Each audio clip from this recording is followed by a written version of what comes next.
श्रीमान् वेङ्कटनाथार्यः कवितार्ककेसरी वेदान्ताचार्यवर्यो मे सन्निधत्तां सदा हृदि लक्ष्मीनाथसमारम्भां नाथयामुनमध्यमामस्मदाचार्यपर्यन्तां वन्दे गुरुपरम्परां यो नित्यमच्युतपदाम्बुजैर्मरुक्मव्यामोहतस्तदितराणि प्रणाय मेने अस्मद्गुरोर्भगवतोऽस्य दयैकसिन्धोः रामानुजस्य चरणौ शरणं प्रपद्ये श्रीपराशरभट्टार्यः श्रीरङ्गेशपुरोहितः श्रीवत्साङ्गसुतः श्रीमान् श्रेयसे मेस्तु पूजसे व्यासं वसिष्ठनप्तारं शक्तेः पौत्रमकल्मषं पराशरात्मजं वन्दे सुगतातन्तपोनिधिं व्यासाय विष्णुरूपाय व्यासरूपाय विष्णवे नमो वै ब्रह्मनिधये वासिष्ठाय नमो नमः अविकाराय शुद्धाय नित्याय परमात्मने सदैकरूपरूपाय विष्णवे सर्वजिष्णवे ಕ್ಷಮಿಸಿ ಸ್ವಲ್ಪ ಲೇಟ್ ಆಯಿತು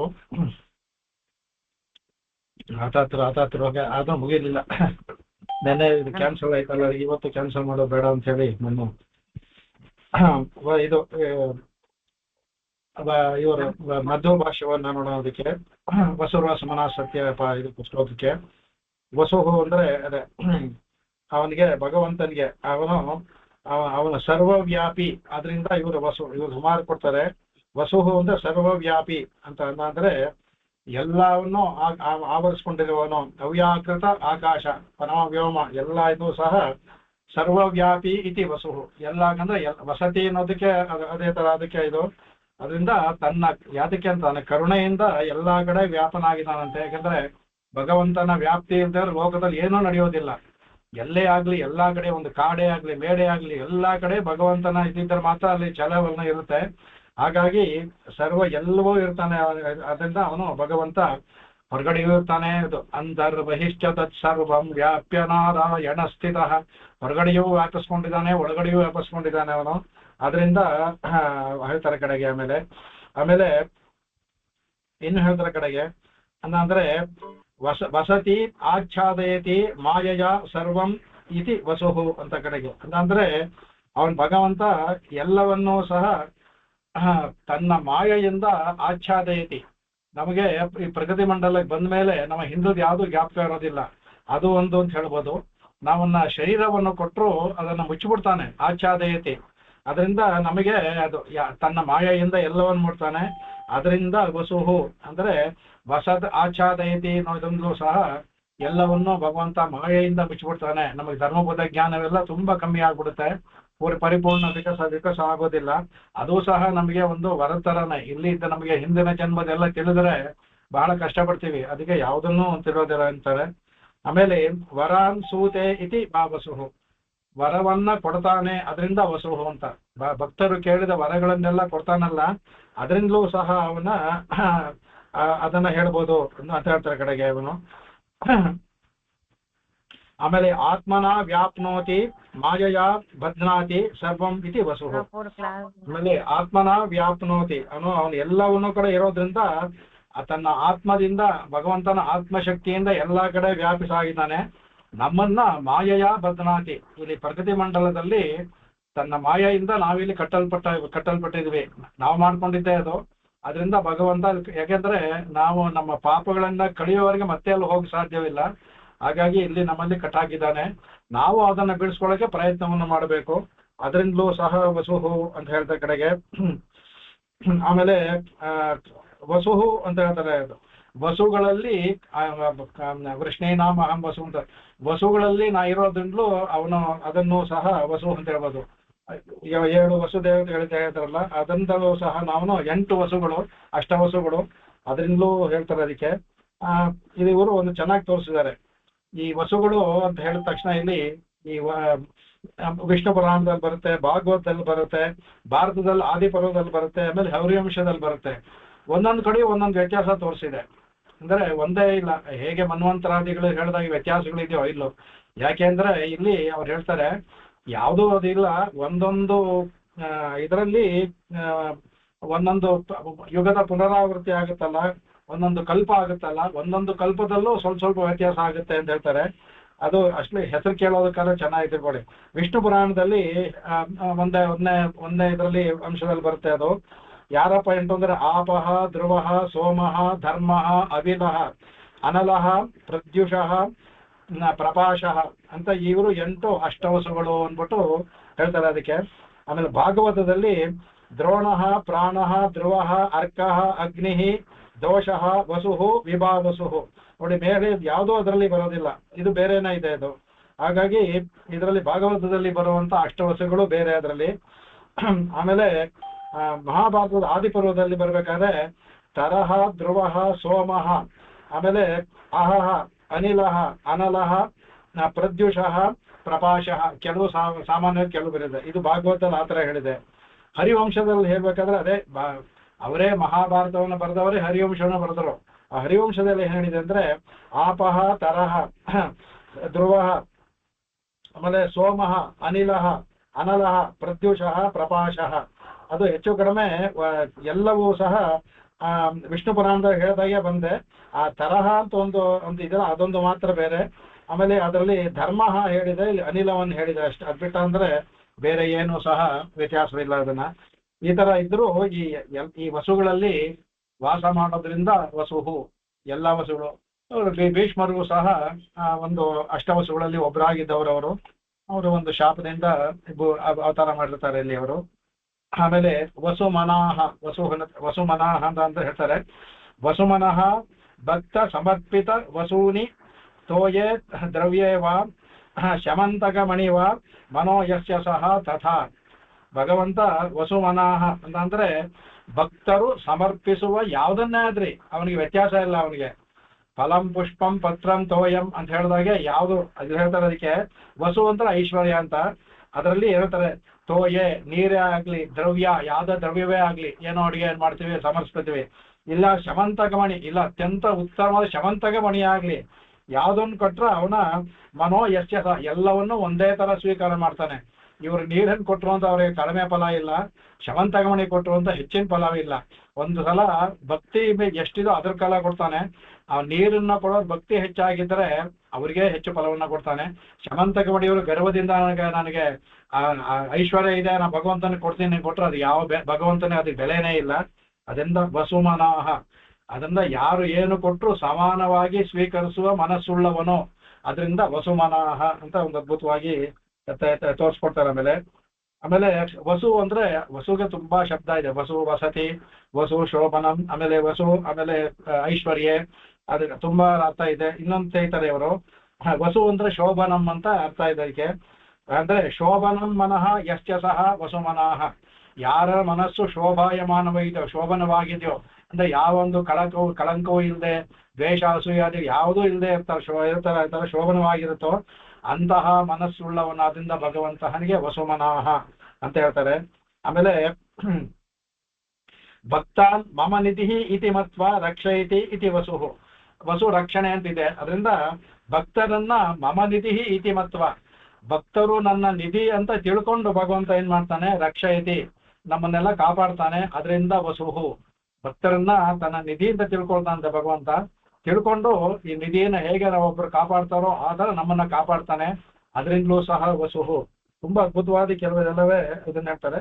ಆಮೇಲೆ ಅದನ್ನ ಫಲಂ ಪತ್ರಂ ಪುಷ್ಪಂ ಫಲಂ ತೋಯಂ ಅಂತ ಏಮೇ ಭಕ್ತ ಅದನ್ನ ಪ್ರಯಚ್ಛತೆ ಇದೆಯಲ್ಲ, ಅದು ಆ ಒಂದು ತೋರಿಸ್ಕೊಟ್ಟಿದ್ದಾರೆ. ಆಮೇಲೆ ಹೇಳ್ಕಡೆಗೆ ಅವ್ರು ಹೇಳ್ತಾರೆ. ಆಮೇಲೆ 11ನೇ ಅಧ್ಯಾಯದಲ್ಲಿ ಭಕ್ತ್ಯಾತು ಅನನ್ಯಯ ಶಕ್ಯ ಅಹಮೇವಂ ವಿದೋರ್ಜುನ ಜಾತುಂ ದಷ್ಟುಂಚ ತತ್ವೇನ ಪ್ರವೇಷ್ಟುಂಚ ಪರಂತಪ ಅಂತ ಹೇಳ್ತಾರೆ ಭಗವಂತ ಅವನಿಗೆ. ಅನ್ನಂದ್ರೆ ಭಗವಂತನ ತಿಳಿಬೇಕಾದ ಅಂದ್ರೆ ಅವನ ಭಗವಂತನೇ ಅವನನ್ನ ತೋಡ್ಬೇಕು. ಅದಕ್ಕೆ ಅವನನ್ನ ತಿಳ್ಕೊಳ್ಳೋದು, ಅವನನ್ನ ತತ್ವದಲ್ಲಿ ತಿಳ್ಕೊಳ್ಳೋದು, ತತ್ವೇನ ಪ್ರವೇಶ ಎಲ್ಲವೂ ಸಹ ಭಗವಂತ ಅವರ ಅನನ್ಯ ಭಕ್ತಿಯಿಂದ ಮಾಡಿದ್ರೆ ಶಕ್ಯ ಅವ ಮಾತ್ರ ಆಗುತ್ತೆ. ಅದು ಭಗವಂತನೇ ಅವ್ರಿಗೆ ಮಾಡ್ಬೇಕು, ತೋರಿಸ್ಕೊಡ್ಬೇಕು. ಅದನ್ನ ತೋರಿಸ್ಕೊಡ್ತಾರೆ. ಆಮೇಲೆ ಅದನ್ನ ಅದೇ ತರ ಆಮೇಲೆ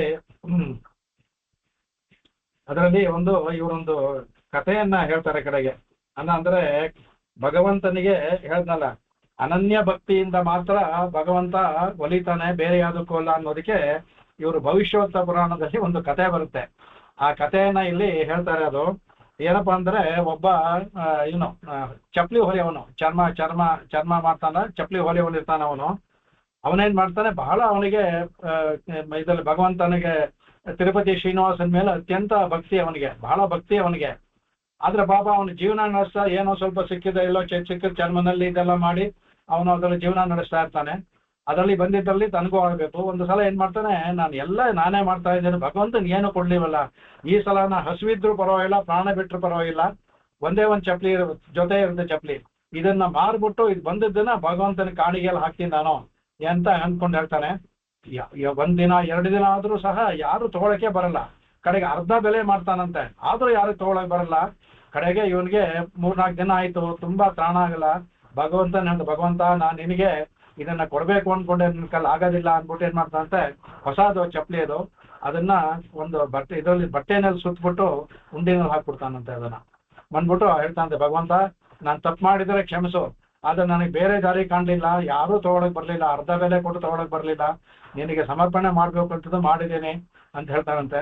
ಮಾರನೇ ದಿನ ಬೆಳಗ್ಗೆ ಇವರು ಅರ್ಚಕರು ಬಾಗಿಲು ತೆಗೆದ ಅಂದ್ರೆ ಅವು ಯಾವ ಚಪ್ಪಲಿನ ಅವನು ಉಂಡಿಯಲ್ಲಿ ಹಾಕಿದ್ನೋ ಭಗವಂತನ ಪಾದದಲ್ಲಿ ಅದಿತ್ತಂತೆ. ಅದು ಅಂದ್ರೆ ವಸು ಅಂದ್ರೆ ಭಗವಂತ ಏನು ಕೊಟ್ರು ಅಂದ್ರೆ ಅನನ್ಯವಾದ ಭಕ್ತಿಯಿಂದ ಏನ್ ಕೊಟ್ರು ಭಗವಂತ ಸ್ವೀಕಾರ ಮಾಡ್ತಾ ಅನ್ನೋದಕ್ಕೆ ಅದನ್ನ ಬಹಳ ಒಂದು ಉದಾಹರಣೆ ತೋರಿಸ್ಕೊಟ್ಟಿದ್ದಾರೆ. ವಸು ಅನ್ನೋದಕ್ಕೆ ಹೇಗೆ ಭಗವಂತ ಅದನ್ನ, ಇದೇ ನಮ್ಮ ಇದರಲ್ಲೂ ಬರುತ್ತೆ, ನಮ್ಗೆ ನಮ್ಮ ದೇಶಗಳು ತೋರಿಸ್ತಾ ಇದ್ರಲ್ಲಿ. ತಿರುಪತಿಯಲ್ಲಿ ರಾಜ ಅವ್ರು ನಿತ್ಯ ಚಿನ್ನದ ಹೂಗಳನ್ನು ಕೊಡ್ತಾ ಇರ್ತಾನೆ. ಕೆಳಗಡೆ ಒಬ್ಬ ಕುಂಬಾರ ಇರ್ತಾನೆ, ಅವನು ಬರೀ ಮಣ್ಣಲ್ಲಿ ಎಲ್ಲ ಆದ್ಮೇಲೆ ಒಂದು ಹೂ ಮಾಡೋದು, ಅದನ್ನ ಭಗವಂತಿಗೆ ತೆಗೆದಿಡೋದು. ಮೊದಲು ಕೆಲಸ ಮಾಡಕ್ ಮುಂಚೆ ಮಣ್ಣಲ್ಲಿ ಒಂದು ಹೂ ಮಾಡಿ ಇಡೋದು. ಅದನ್ನ ಅವನಿಗೆ ಮೇಲೆ ಹೋಗಕ್ಕಾಗದೆ ಮಾಡಕ್ಕಾಗಲ್ಲ. ಇವನು ದಿನ ಆತನ ಮಾಡ್ತಾ ಇರ್ತಾನೆ. ಇವನು ದಿನ ಬೆಳಿಗ್ಗೆ ರಾಜ ಬರುವಾಗ ಏನಾಗುತ್ತೆ, ಅವನು ಕೊಟ್ಟಿರೋದಂತ ಆ ಚಿನ್ನದ ಹೂಗಳು ಹಾಗೆ ತಟ್ಟೆಯಲ್ಲಿ ಇರುತ್ತಂತೆ, ಈ ಮಣ್ಣಿನ ಹೂಗಳು ಭಗವಂತನ ಪಾದದಲ್ಲಿ ಇರುತ್ತಂತೆ. ಅರ್ಚಕನ ಕೇಳ್ತಾನೆ, ಏನಿದು, ನಾನು ಅಷ್ಟೊಂದು ಬೆಲೆ ಬಾಳು ಇದನ್ನು ಕೊಟ್ರೆ ನೀವು ಅದನ್ನ ಬಿಟ್ಟು ಯಾವುದೋ ಮಣ್ಣಲ್ಲಿ ಮಾಡಿರುವ ಹೂ ಇದರಿಂದ ನೀವು ಸಮರ್ಪಣೆ ಮಾಡ್ತಿರಲ್ಲ ಅಂದ್ರೆ, ನಾವೇನು ಮಾಡ್ತಾ ಇಲ್ಲ ರಾಜರೇ, ತಾನಾಗೆ ಅಲ್ಲಿ ಹೇಗೆ ಬಂತು ಅಂತ ಗೊತ್ತಿಲ್ಲ ಅನ್ನುವಾಗ ಆವಾಗ ಯಾರು ಹೇಳ್ತಾರೆ, ಕೆಳಗಡೆ ಒಬ್ಬ ಇದ್ದಾನೆ, ಅವನ ನಮ್ಮ ಹೆಸರು ಕೂಡ ಬರುತ್ತೆ ಇದರಲ್ಲಿ, ಸ್ವಾಮಿ ಹೆಸರು ತೆಗಿತಾರೆ, ಯಾವುದೋ ಅಮಲನಾದಿ ಬೇರನ್ ವ್ಯಾಖ್ಯಾನದಲ್ಲಿ ಅವನ ಹೆಸರು ತೆಗಿತಾರೆ ಅಂತ, ಅವನ ಹೆಸರು ತಕ್ಷಣ ಜ್ಞಾಪಕ ಬರ್ತಾ ಇಲ್ಲ. ಅವನು ಕೆಳಗಡೆ ಅವನು ಹೋಗ್ತಾನಂತೆ ರಾಜ ನೋಡೋದಕ್ಕೆ, ಅವನೊಬ್ಬ ಇದ್ದಾನೆ, ಅವ್ನು ನಿತ್ಯ ಮಾಡ್ತಾನೆ ಅಂತ. ಅಲ್ಲಿ ಹೋಗಿ ನೋಡಿದ್ರೆ ರಾಜನಿಗೆ ಆಶ್ಚರ್ಯವಾಗುತ್ತಂತೆ, ಏನು ನೀನು ಇದು ವಿಶೇಷ ನಿನ್ ಬಗ್ಗೆ, ನನ್ಗೆ ಏನೂ ಇಲ್ಲ, ಭಗವಂತನಕ್ಕಂದ್ರೆ ಮನಸ್ಸಿನಲ್ಲಿಯ ಭಕ್ತಿಯ ಆಳ ಎಷ್ಟಿದೆ ಅದ್ರ ಪ್ರಕಾರ ಭಗವಂತ. ಅವನು ಕೊಟ್ಟ ಚಿನ್ನ ಅವನು ಯಾವ ಲೆಕ್ಕ, ಅವನಿಗೆ ಚಿನ್ನದ ಹೂ ಯಾವ ಬೆಲೆನೂ ಇಲ್ಲ. ಇವನು ಕೊಟ್ಟಂತ ಮಣ್ಣಿನ ಒಂದು ಹೂವನ್ನ ತಗೊಂಡೋಗಿ ಅವನು ಭಗವಂತ ಸ್ವೀಕಾರ ಮಾಡ್ತಾ ಇದ್ದ ಅಂತ.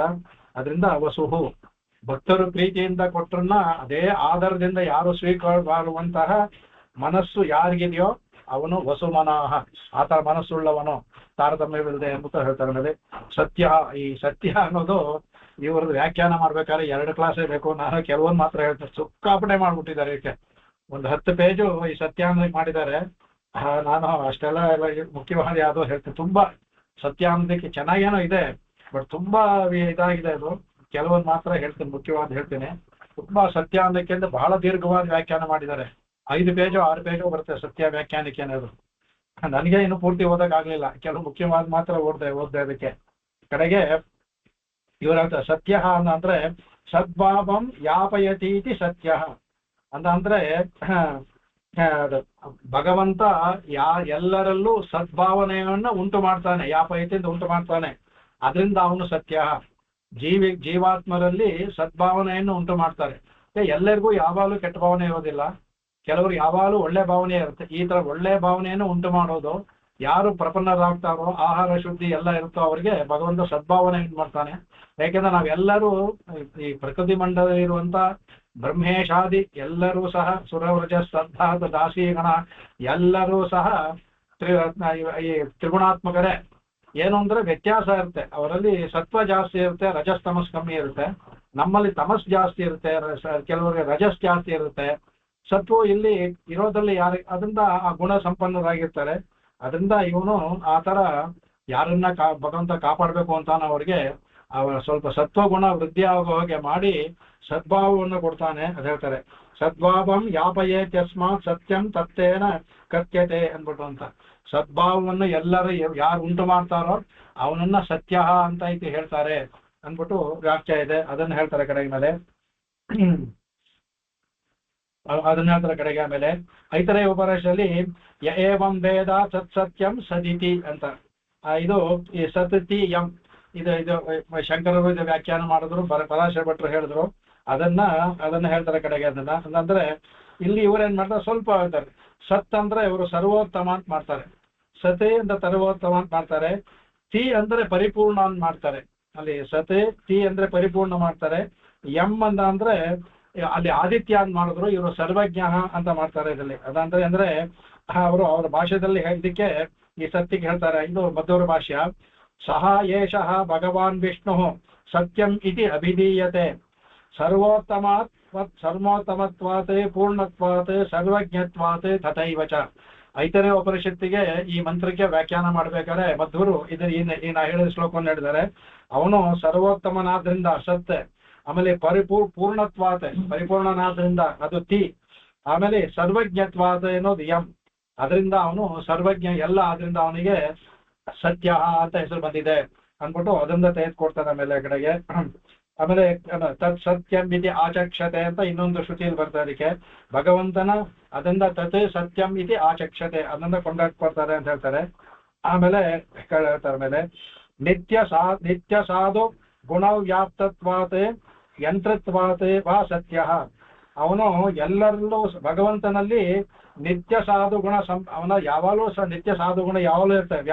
ಅದರಲ್ಲಿ ಸಾಧುಗಳ ಯಾವ್ದು ಗುಣಗಳಿರ್ತೋ ಎಲ್ಲ ಅದನ್ನೂ ಸಹ ವ್ಯಾಪಿಸ್ಕೊಂಡಿದ್ದಾನೆ. ಆಮೇಲೆ ಯಂತ್ರತ್ವಾದ ಇದಾಳ್ತಾನೆ, ಯಾಕಂದ್ರೆ ಯಾವರು ಅವನಲ್ಲಿ ಇರೋದೆಲ್ಲವೇ ಹೇಯ ಗುಣಗಳು ಯಾವುದೂ ಇಲ್ಲ, ಅವನಿಗೆ ಕಲ್ಯಾಣ ಗುಣಗಳು ಮಾತ್ರ ಇರುತ್ತೆ. ಅದನ್ನೂ ಸಹ ಸತ್ಯ ಅಂತ ಹೇಳ್ತಾರೆ ಕಡೆಗೆ. ಆಮೇಲೆ ಇನ್ನೊಂದು ಹೇಳ್ತಾರೆ, ನಿರ್ದುಃಖಾನಂದ ಪೂರ್ಣತ್ವಾತ್ ಯಮಾಹು ಸತ್ಯ ಮುಚ್ಚಮಂ. ನಿರ್ದುಃಖ, ಅವನಿಗೆ ದುಃಖವಿಲ್ಲ ಭಗವಂತನಿಗೆ, ಯಾವ ದುಃಖವೂ ಇಲ್ಲ.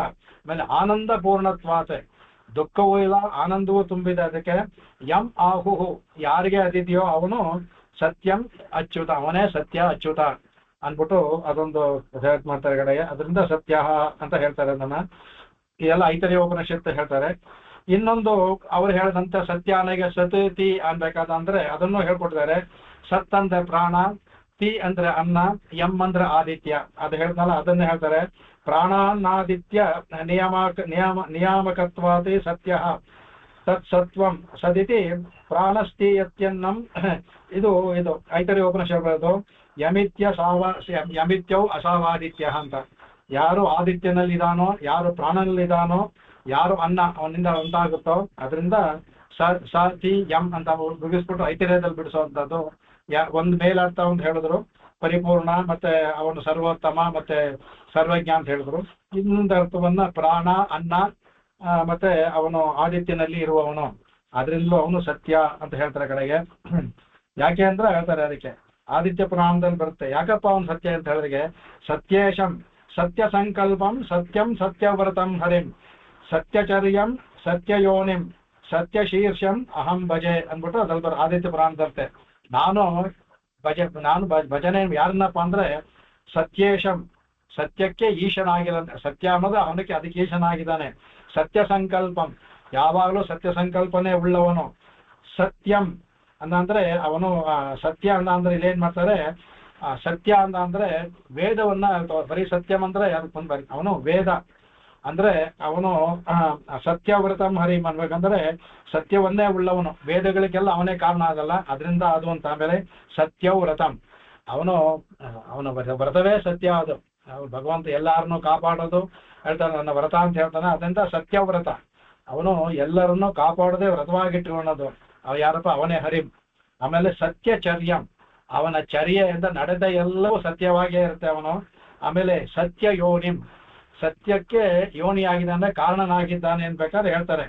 ಅಂದ್ರೆ ಕಾರಣಂ ಯಶ್ಚ ಇತಿ ವೇದ ಪ್ರತಿಪಾದ್ಯತ್ವಂ ವಿಷ್ಣೋ ಅಂದ್ಬಿಟ್ಟು. ಯಾಕೆ ಅವನಿಗೆ ಸತ್ಯ ಯೋನಿ ಅಂದ್ರೆ, ಒಂದು ಎಲ್ಲಾ ಸತ್ಯಕ್ಕೆ ಮೂಲ ವೇದ, ವೇದಕ್ಕೆ ಅವನು ಕಾರಣನಾಗಿದ್ದರಿಂದ ಅವನಿಗೆ ಸತ್ಯ ಯೋನಿಂ ಅಂತ ಬರುತ್ತೆ. ಸತ್ಯ ಶೀರ್ಷಂ ಅನ್ಬೇಕಾದ್ರೆ ಇಲ್ಲಿ ಏನ್ ಮಾಡ್ತಾರೆ, ಸತ್ಯಲೋಕ ಶೀರ್ಷಃ ಯಶ್ಚ ಇದೆ ಸತ್ಯ ಶೀರ್ಷಂ ಅಂತ ಮಾಡ್ತಾರೆ.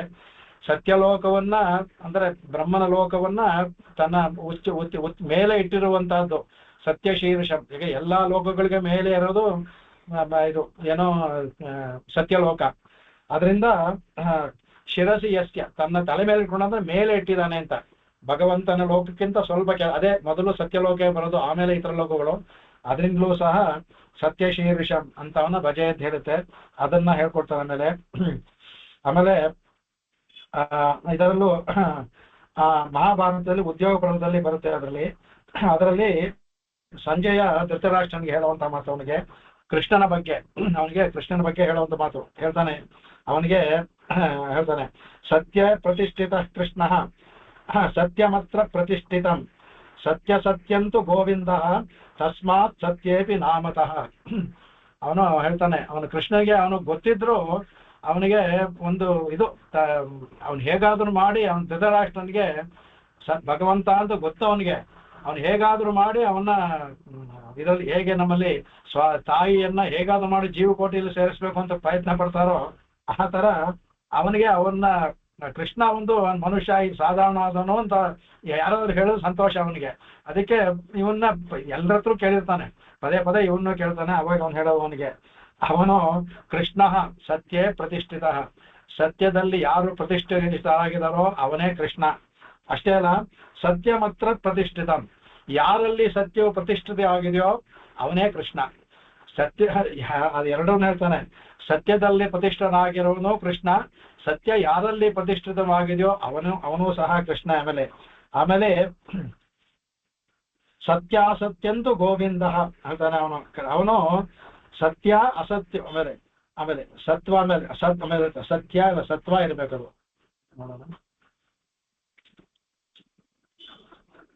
ಸತ್ಯ ಸತ್ಯ ಸತ್ಯ ಅಸತ್ಯ ಅಂತ ಹೇಳಿದ್ರೆ ಅಸತ್ಯ ಆಯ್ತು ಅಂತ ಇದಕ್ಕೆ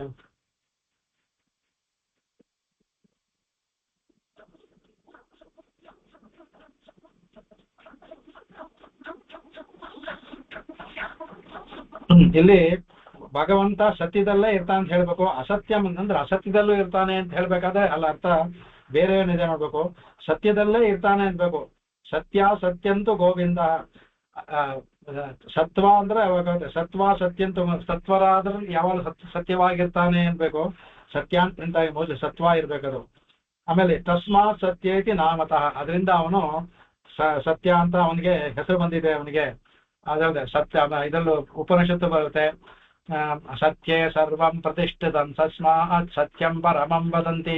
ಸತ್ಯೇ ಸರ್ವಂ ಪ್ರತಿಷ್ಠಿತಂ, ಅದೇ ಸತ್ಯೇ ಪ್ರತಿಷ್ಠಿತ ಕೃಷ್ಣ.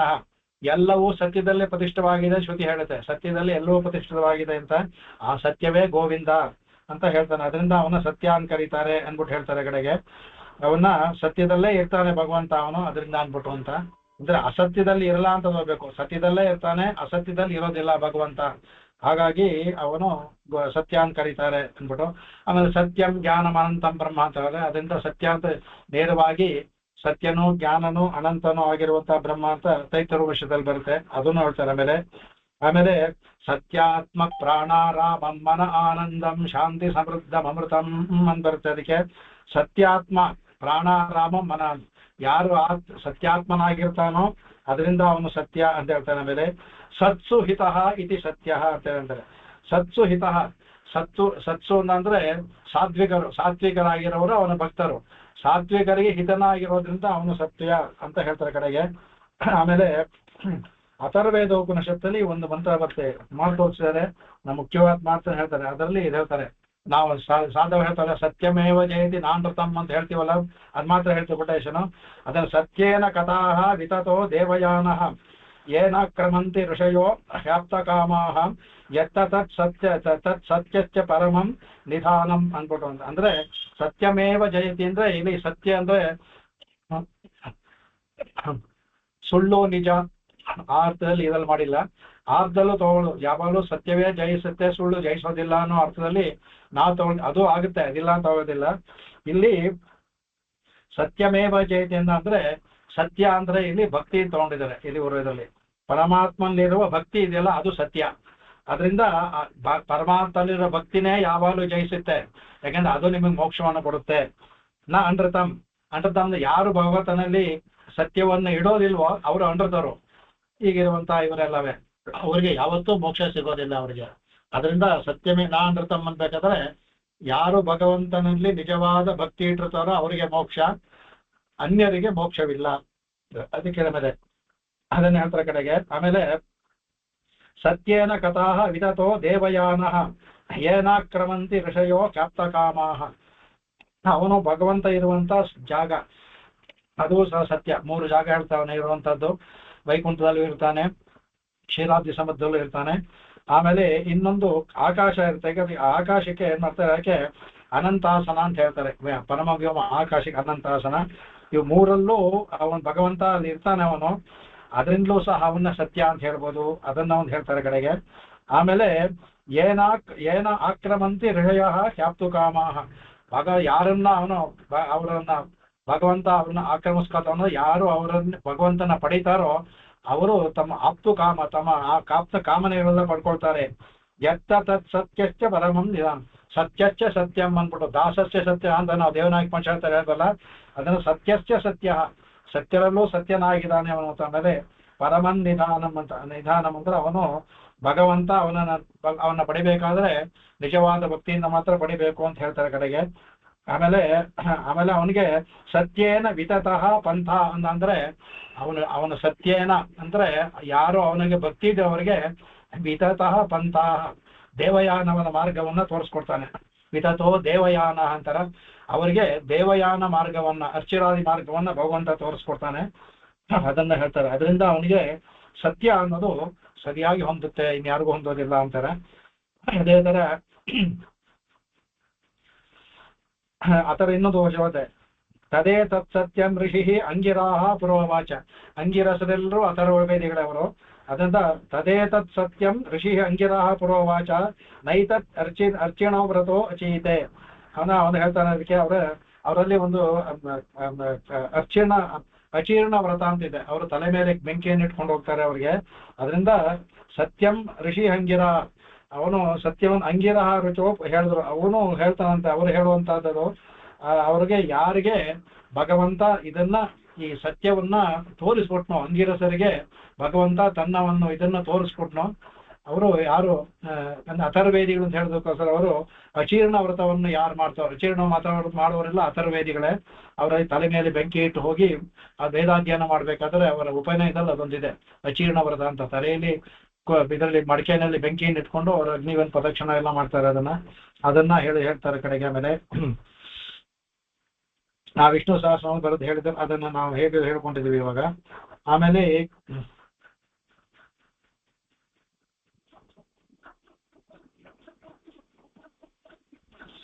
ಸತ್ಯ ಅಂದ್ರೆ ಜಗತ್ ಸೃಷ್ಟ ಅಂತ ಒಂದು ಅರ್ಥ ಆಗುತ್ತೆ. ಸತ್ಯ ನನಗೆ ಸದೇವ ಸೌಮ್ಯ ಇದಮಗ್ರ ಆಸೀತೆ ಅಂತ ಹೇಳ್ತಾರಲ್ಲ, ಸತ್ಯೇವ ಆಸೀತ್ ಅಂತ ಹೇಳ್ತಾರಿಂದ ಅವನಿಂದ ಉಂಟಾಗಿಂದ ಸತ್ಯ ಅಂತ. ಜಗತ್ತು ಸತ್ತಿತ್ತು, ಸತ್ಯದಿಂದ ಉಂಟಾಗಿದ್ರಿಂದ ಜಗತ್ತಿಗೆ ಸತ್ಯ ಅಂತ ಆಯ್ತು. ಅದರಿಂದ ಸತ್ಯ ಅಂದ್ರೆ ಜಗತ್ ಶ್ರೇಷ್ಠ.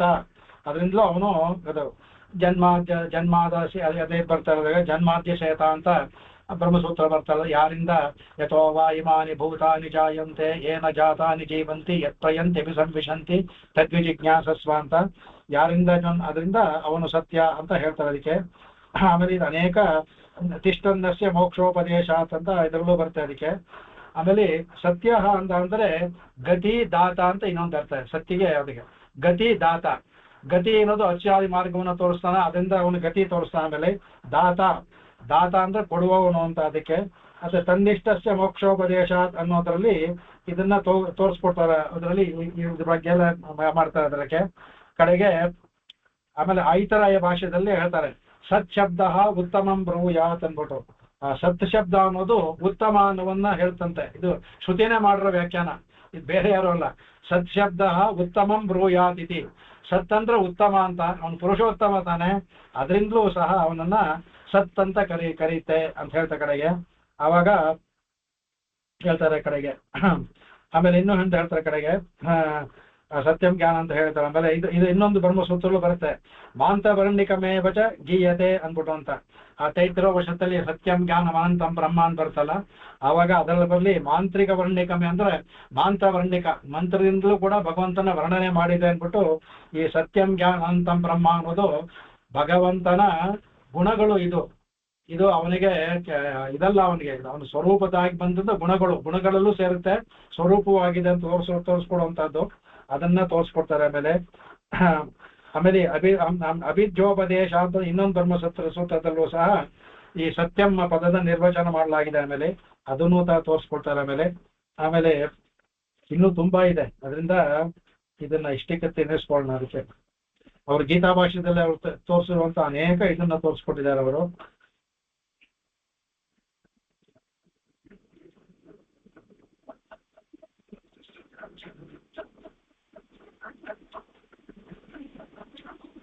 ಇನ್ನೊಂದು ಸೈವಹಿ ಸತ್ಯಾದಯ ಅಂತ ಮೂರನೇ ಅಧ್ಯಾಯದಲ್ಲಿ ಬ್ರಹ್ಮಸೂತ್ರದಲ್ಲಿ ಬರುತ್ತೆ. ಅದರಲ್ಲಿ ಅವಾಗ ಭಗವಂತನ ಸತ್ಯ ಆದಯ ಸತ್ಯ ಆದಯ ಅಂತ ಅವನ್ನ ಸೃಷ್ಟಿಸಿದಿಲ್ಲ, ಅದನ್ನ ತೋರಿಸ್ಕೊಡ್ತಾರೆ ಅದರಲ್ಲಿ. ಅವಾಗ ಅದ್ರಲ್ಲಿ ತೋರಿಸ್ಬೇಕಾದ್ರೆ ಆ ಭಗವಂತನಿಗೆ ಸತ್ವಗುಣ, ಅಲ್ಲಿ ಶುದ್ಧ ಸತ್ವ, ಅಲ್ಲಿ ಬರೀ ಶುದ್ಧ ಸತ್ವ ಇರೋದಲ್ಲಿ. ನಮಗಾದ್ರೆ ಮೂರಿದೆ, ಅವ್ರಿಗೆ ಯಾವಾಗಲೂ ಶುದ್ಧ ಸತ್ವದಲ್ಲೇ ಇರೋನೋ, ಅವತಾರ ಕಾಲದಲ್ಲೂ ಇರೋನೇ, ಅದು ತೋರಿಸ್ಕೊಡ್ತಾರೆ. ಸತ್ಯಾದಿ ಗುಣಾ ತಸ್ಯಾಹ ಏವ ಪರದೇವತಾಯಾ ಸ್ವರೂಪಭೂತಾ. ಭಗವಂತನ ಸ್ವರೂಪವೇ ಸತ್ಯಾದಿ ಅಂದ್ರೆ ಶುದ್ಧ ಸತ್ವ ಗುಣಗಳು ಉಳ್ಳವನೇ ಅವನು. ಅವತಾರ ಕಾಲದಲ್ಲೂ ಸಹ ಮನುಷ್ಯರಾಗಿ ಕಂಡನೂ ಸಹ ಅವನು ನಮ್ಮದ ಪ್ರಾಕೃತಿಕವಾದ ದೇಹವಲ್ಲ, ಪಂಚಭೂತಗಳಿಂದ ಉಂಟಾದ ದೇಹವಲ್ಲ, ಒಂದು ಶುದ್ಧ ಸತ್ವ ಉಂಟಾದ ದೇಹ ಅದು. ಅದರಿಂದಾನೇ ಅದನ್ನ ಅವರಿಗೆ ಸತ್ಯ ಅಂತ ಬರುತ್ತೆ ಅಂತ ಹೇಳ್ತಾರೆ. ತುಂಬಾ ಇವರು ಬಹಳ ಈ ಸತ್ಯಕ್ಕೆ ತುಂಬಾ ತೆಗೆದಿದ್ದಾರೆ. ಇನ್ನು ಅದಕ್ಕೆ ಅನೇಕ ಅವರು ಇದನ್ನೆಲ್ಲ ತೆಗೆದಿರೋದು. ಇನ್ನೂ 5-6 ಪೇಜ್ ಇದೆ ಹೇಳಕ್ ಹೋದ ಅಂದ್ರೆ. ಅದಕ್ಕೆ ಚಾಂದೋಪನಿಷತ್ ಬರುವಂತದ್ದೆಲ್ಲ ತೆಗೆದಿದ್ದಾರೆ. ಅದ್ರ ಕಥೆಗಳೆಲ್ಲ ಸುಮಾರು ಹೇಳಿದ್ದಾರೆ. ಅದೆಲ್ಲ ಹೇಳ್ತಾರೆ, ತುಂಬಾ ಲೇಟ್ ಆಗುತ್ತೆ. ಅದರಿಂದ ತುಂಬಾ ದೀರ್ಘವಾಗಿದೆ ಇದು. ಹೇಳೋಣ ಅನ್ಸುತ್ತೆ, ಇದನ್ನೇ ಹೇಳ್ತಾ ಹೋದ್ರೆ ಮುಂದಕ್ಕೆ ಹೋಗೋದೇ ಇಲ್ಲ. ಇರ್ಲಿ, ಸುಮಾರು 5-6 ಪೇಜ್ ಇದೆ.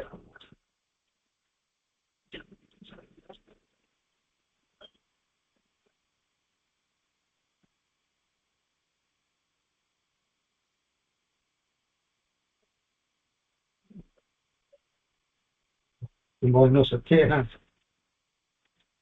ಒಂದೊಂದು ಪದವನ್ನು ಬಿಡಿಸಿನೇ ವ್ಯಾಖ್ಯಾನ ಮಾಡಿದ್ದಾರೆ. ಇನ್ನೂ ಹೋಗ್ದಿಲ್ಲ ಸತ್ಯ.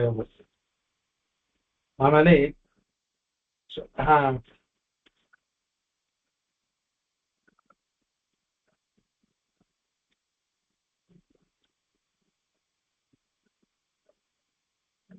ಸಮಾತ್ಮ ಅಂತ ಹೇಳ್ತೇವೆ. ಆಮೇಲೆ ಮುಂದಕ್ಕೆ ತಿಳ್ಕೊಳ್ಳೋಣ. ಸಮಾತ್ಮ ಅಂದ್ರೆ ಸಮ ಅಂತಂದ್ರೆ ಮಾ ಅನ್ನ ರಮಾತ್ ಮಾಡ್ತಾರೆ. ಸಮ ಅಂದ್ರೆ ಸ ಮಾ ಅಂದ್ರೆ ರಮ. ಇದು ಶಂಕರದೇ ತೆಗೆದ್ರು ಮಾ ರಮ.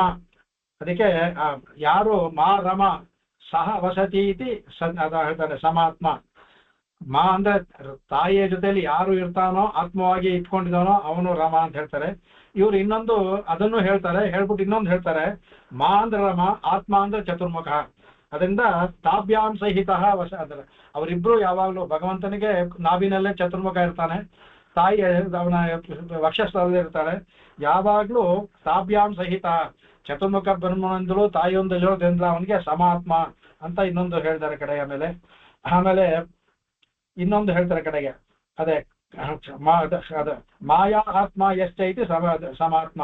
ಮಾ ಅಂದ್ರೆ ಮಾಯಾ ಅಂದ್ರೆ ತಾಯಿಯ, ಮಾ ಅಂದ್ರೆ ತಾಯಿ, ಮಾಯಾ ಅಂದ್ರೆ ತಾಯಿಯ ಆತ್ಮ ಯಾರೋ ಎಸ್ ಐತಿ, ತಾಯಿಯನ್ನು ಆತ್ಮವಾಗಿ ಯಾರು ಉಳ್ಳವನೋ ಅದರಿಂದ ಸಮಾತ್ಮ. ಭಗವಂತನಿಗೆ ಆತ್ಮ ಇಲ್ಲ ಅಂತ ಹೇಳ್ತೀವಲ್ಲ, ತಾಯಿಯನ್ನೇ ಆತ್ಮವಾಗಿ ಇಟ್ಕೊಂಡಿದ್ದಾನಂತ ಭಗವಂತ, ಅದರಿಂದ ಅವನು ಸಮಾತ್ಮ ಅಂತ ಹೇಳ್ತಾರೆ. ಆಮೇಲೆ ಹೇಳ್ತಾರೆ. ಆಮೇಲೆ ಸಹ ಅನ್ನೋದಕ್ಕೆ ನಮಗೆ ಸಾರತ್ವಾತ್ ಸಹ ಅಂತಾರೆ. ಅಂದ್ರೆ ಸಾರ ಅಂದ್ರೆ ಎಸೆನ್ಸ್, ಎಲ್ಲಾದರೂ ಸಾರ, ಸರ್ವರ ಸಹ ಸರ್ವ ಗಂಧ ಅಂತ ಹೇಳ್ತಾರೆ. ಅದರಿಂದ ಸಾರ ಅವನು, ಈ ಜಗತ್ತಿಗೆ ಅವನು ಈ ಸಾರಭೂತನಾಗಿದ್ದಾನೆ. ಅದರಿಂದ ಸಮಾತ್ಮ. ಎಲ್ಲ ಆತ್ಮಗಳಿಗೂ, ಆತ್ಮ ಅಂದ್ರೆ ಎಲ್ಲವೂ ಬರುತ್ತೆ, ಚಿತ್ತು ಅಚಿತ್ ಎಲ್ಲ ಬರುತ್ತೆ, ಅದಕ್ಕೆ ಸಾರಭೂತನಾಗಿರೋದ್ರಿಂದ ಸಮಾತ್ಮ ಅಂತ ಇದು ಒಂದು ಅದ್ಭುತವಾದ ವ್ಯಾಖ್ಯಾನ. ಆಮೇಲೆ ಮಾ ಅಂದ್ರೆ ಆಮೇಲೆ ಜ್ಞಾನ ಅಂತಾನು ಅರ್ಥ ಇದೆ. ಅಂದ್ರೆ ಮಯ ಅಂದ್ರೆ ತಾಯಿಯಿಂದ ಓದ್ತಾರೆ, ಮಯ ಅಂದ್ರೆ ಜ್ಞಾನದಿಂದ ಅಂತಾರೆ. ಜ್ಞಾನೇನ ಸಹಿತ ಸಮ ಜ್ಞಾನಿನಃ ತೇಷಾಮಾತ್ಮ ಸಮಾತ್ಮ ಅಂತ ಹೇಳ್ತಾರೆ ಕಡೆಗೆ. ಅವನು ಜ್ಞಾನೇನ ಸಹಿತ ಸಮ, ಯಾರು ಜ್ಞಾನವನ್ನು ಉಳ್ಳವರೋ ಅವರು ಸಮ. ಮಾ ಅಂದ್ರೆ ಜ್ಞಾನ, ಅದರಿಂದ ಅವರು ತೇಷಾಮಾತ್ಮ ಸಮಾತ್ಮ. ಅಂತಹ ಜ್ಞಾನಿಗಳ ಆತ್ಮದಲ್ಲಿ ಭಗವಂತ ಸಂತೋಷವಾಗಿರ್ತಾನಲ್ಲ, ಅದರಿಂದ ಸಮಾತ್ಮ ಅಂತ ಅದನ್ನು ಕೊಡ್ತಾರೆ. ಆಮೇಲೆ ಸಮ ಅಂದ್ರೆ ಏಕ ಪ್ರಕಾರ ಅಂತ ತಗೊಳ್ತಾರೆ. ಸಮ ಅಂದ್ರೆ ಏಕ ಪ್ರಕಾರ, ಸ ಅಂದ್ರೆ ಏಕ ಪ್ರಕಾರ, ಮಾ ಅಂದ್ರೆ ಮೂರ್ತಯ ಅಂದ್ರೆ ದಿವ್ಯಮಂಗಳ ವಿಗ್ರಹ. ಅಂದ್ರೆ ಏಕ ಪ್ರಕಾರವಾದ ಮೂರ್ತ ಯಶ್ಚ ಸಹ ಇದು ಸಮಾತ್ಮ. ಒಂದೇ ಪ್ರಕಾರವಾದ ದಿವ್ಯಮಂಗಳ ವಿಗ್ರಹ. ಅವನು ಸತ್ಯಲೋಕದ ಅಲ್ಲೇ ಇರಲಿ ಇಲ್ಲೇ ಇರಲಿ, ಅರ್ಚರಾದಿ ರೂಪದಲ್ಲೇ ಇರಲಿ ಅಂತ ಎಲ್ಲದರಲ್ಲೂ ಸಹ ಭಗವಂತ ಒಂದೇ ರೂಪದಲ್ಲಿ ಇರ್ತಾನೆ. ಏಕ ಪ್ರಕಾರ ಮೂರ್ತಿ, ಒಂದೇ ಪ್ರಕಾರ ಮೂರ್ತಿ. ನಾವು ನರಸಿಂಹ, ಕೃಷ್ಣ, ರಾಮ ಅಂತ ಬೇರೆ ಬೇರೆ ಮೇಲೆ ನೋಡ್ಬೋದು. ಭಗವಂತ ರೂಪ ಎಲ್ಲ ಒಂದೇ ರೂಪದಲ್ಲಿ ಇರ್ತಾನೆ. ಅದರಿಂದ ಸಮಾತ್ಮ ಅಂತ ಅದನ್ನ ಹೇಳ್ತಾರೆ ಕಡೆಗೆ. ಕಡೆಗೆ ಅದನ್ನು ಹೇಳ್ತಾರೆ ಕಡೆಗೆ ಯಾರೊಂದಂದ್ರೆ ಭಗವಂತನಿಗೆ ಅದನ್ನು ಹೇಳ್ತಾ ಅದಕ್ಕೆ ಪ್ರಾದುರ್ಭಾವಾದಿ ರೂಪೇಶು ಮೂಲ ರೂಪೇಶು ಸರ್ವಶಃ ಅದಂತಾರೆ ನ ವಿಷಯ ಪೋಸ್ತಿ ಸಾಮರ್ಥ್ಯ ಗುಣೇಶ್ವಪಿ ಕದಾಚನ ಅಂತ ಬರಾಪುರಾಣದಲ್ಲಿ ಬರುತ್ತೆ. ಅದಕ್ಕೆ ಅವನಿಗೆ ಭಾವಾದಿ ಸ್ವರೂಪ. ಅವನು ಪ್ರಾದುರ್ಭಾವ ಅಂದ್ರೆ ಅವತಾರ ಮಾಡದಿರುವಾಗ್ಲಿ, ಮೇಲೆ ಇರುವಾಗ್ಲೇ ಆಗ್ಲಿ, ಆಮೇಲೆ ಮೂಲ ರೂಪೇಶು ಅಲ್ಲಿ ವೈಕುಂಠದಲ್ಲಿ ಮೂಲವಾಗಿ ತಾಯಿಯೊಂದು ಕೂದಿರ್ತಾನೆ. ಶ್ರೇಯಾಸಾರ್ಥಂ ಜಗತ್ಪತಿ, ಅವನು ಸಹ ಸರ್ವಶಃ ಯಾವಾಗ್ಲೂ ವಿಶೇಷವಾದ ಯಾವ್ದು ರೂಪ ಇಲ್ಲ, ಒಂದೇ ತರವಾದ ರೂಪ. ಸಾಮರ್ಥ್ಯ ಗುಣೇಶು ಅಪಿ, ಸಾಮರ್ಥ್ಯದಲ್ಲಾಗ್ಲಿ ರೂಪದಲ್ಲೇ ಆಗ್ಲಿ, ಗುಣೇಶು ಅಪಿ ಗುಣದಲ್ಲೇ ಆಗ್ಲಿ, ಕದಾಚನ ನ ವಿಶೇಷ, ಯಾವಾಗ್ಲೂ ಇದು ವಿಶೇಷ, ಎಲ್ಲವೂ ಒಂದೇ ತರವಾದ ರೂಪ. ನಮಗೆ ನೋಡುವಾಗ ಬೇರೆ ಬೇರೆ ತರ ಕಾಣುತ್ತೆ, ಭಗವಂತ ಒಂದೇ ತರ ರೂಪದಲ್ಲಿರ್ತಾನೆ. ನಮಗೆಲ್ಲಿ ಅವತಾರ ರಾಮನಾಗಿ ಕಾಣ್ತಾನೆ, ವಾಮನಾಗಿ ಕಾಣ್ತಾನೆ, ನರಸಿಂಹನಾಗಿ ಕಾಣ್ತಾನೆ, ಕೃಷ್ಣನಾಗಿ ಕಾಣ್ತಾನೆ. ಒಂದೊಂದು ಅವತಾರಲ್ಲಿ ಕಾಣ್ತಾನೆ ನಮಗೆ ಬೇರೆ ತರ. ಆದ್ರೆ ಎಲ್ಲ ಅವತಾರಗಳಲ್ಲೂ ಒಂದೇ ಪ್ರಕಾರವಾಗಿ ಇರ್ತಾನಂತೆ ಭಗವಂತ. ನಮಗ್ ಗೊತ್ತಾಗೋದಿಲ್ಲ ಅಷ್ಟೇ ನಮ್ಮ ಒಂದು ಅದರಿಂದ ಅವನು ಸಮಾತ್ಮ ಅಂತ ವರಾಹ ಪುರಾಣದ ಹೇಳಿದ್ದನ್ನು ಹೇಳ್ತಾರೆ ಕಡೆಗೆ. ಆಮೇಲೆ ಸಮ ಆತ್ಮ ಮನಃ ಎಷ್ಟೇತ ಸಮಾತ್ಮ, ಯಾರು ಯಾವಾಗ್ಲೂ ಮನಸ್ಸು ಒಂದೇ ತರ ಇರ್ತಂತೆ. ನಮಗೇನಾಗುತ್ತೆ, ಒಂದೇ ತರ ಇರಲ್ಲ. ಸ್ವಲ್ಪ ನಮಗೆ ರಾಗದ್ವೇಷಾದಿಗಳು ಕೋಪ ಬರುವಾಗ ಬೇರೆ ಆಗುತ್ತೆ.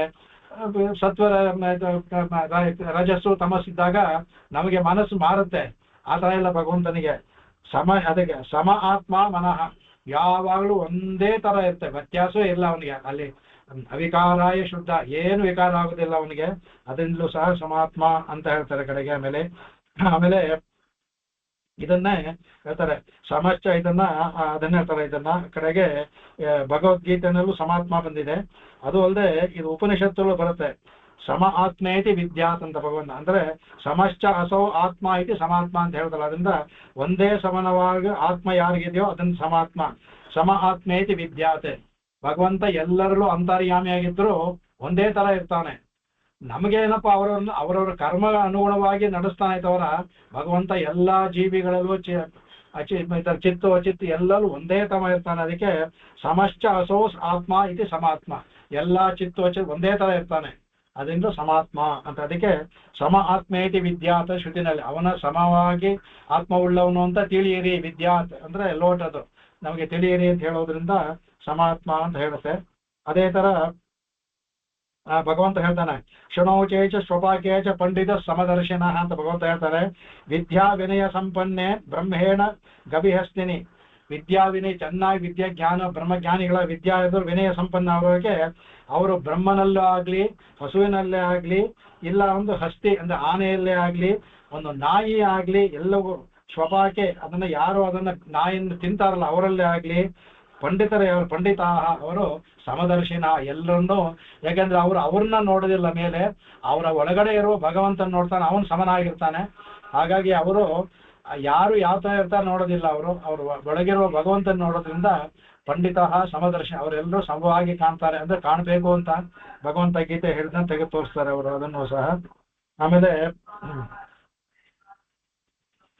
ಅದನ್ನ ಬ್ರಹ್ಮಸೂತ್ರ ಹೇಳ್ತಾರೆ ನಸ್ತಾನತೋಪಿ ಪರಸ್ಯ ಉಭಯಲಿಂಗಂ ಸರ್ವತ್ರ ಹಿ ಅಂತ. ಅವನಿಗೆ ಸ್ಥಾನದಿಂದ ಎಲ್ಲಾ ಸ್ಥಾನದಲ್ಲೂ ಉಭಯಲಿಂಗಂ ಅಂದ್ರೆ ಹೇಯ ಗುಣವಿಲ್ಲದವನು, ಕಲ್ಯಾಣ ಗುಣವುಳ್ಳವನು ಎಲ್ಲಾದರೂ ಇರ್ತಾರೆ ಅಂತ ಅದರಲ್ಲಿ ಆ ಒಂದು ಬ್ರಹ್ಮಸೂತ್ರದಲ್ಲಿ ಆ ಭಗವಂತನ ಸಮತ್ವವನ್ನು ತೋರಿಸಲಾಗಿದೆ. ಅದನ್ನ ತೆಗೆದು ತೋರಿಸ್ತಾರೆ ಕಡೆಗೆ. ಆಮೇಲೆ ಭಗವಂತ ಗೀತೆಗಳನ್ನ ಸಮೋಹಂ ಸರ್ವಭೂತೇಶು ಅಂತ ಅವನು 9ನೇ ಅಧ್ಯಾಯ ಹೇಳ್ತಾರೆ. ಎಲ್ಲಾ ಭೂತಗಳನ್ನ ಸಮನಾಗಿದ್ದೀನಿ ಅಂತ ಅದನ್ನ ತಗೊಂಡಿದ್ದಾರೆ ಮೇಲೆ. ಆಮೇಲೆ ಸಂಹಿತ ಸಮಾತ್ಮ ಆದ್ಮೇಲೆ ಸಂಹಿತ, ಇದನ್ನ ಇವರು 2 ತರ ಮಾಡ್ತಾರೆ. ಸಂಹಿತ ಅಸಂಹಿತ ಅಂತ ಶಂಕರ ಮಾಡುತ್ತಾರೆ. ಎರಡೂ ಮಾಡ್ಬೋದು ಅಂತ.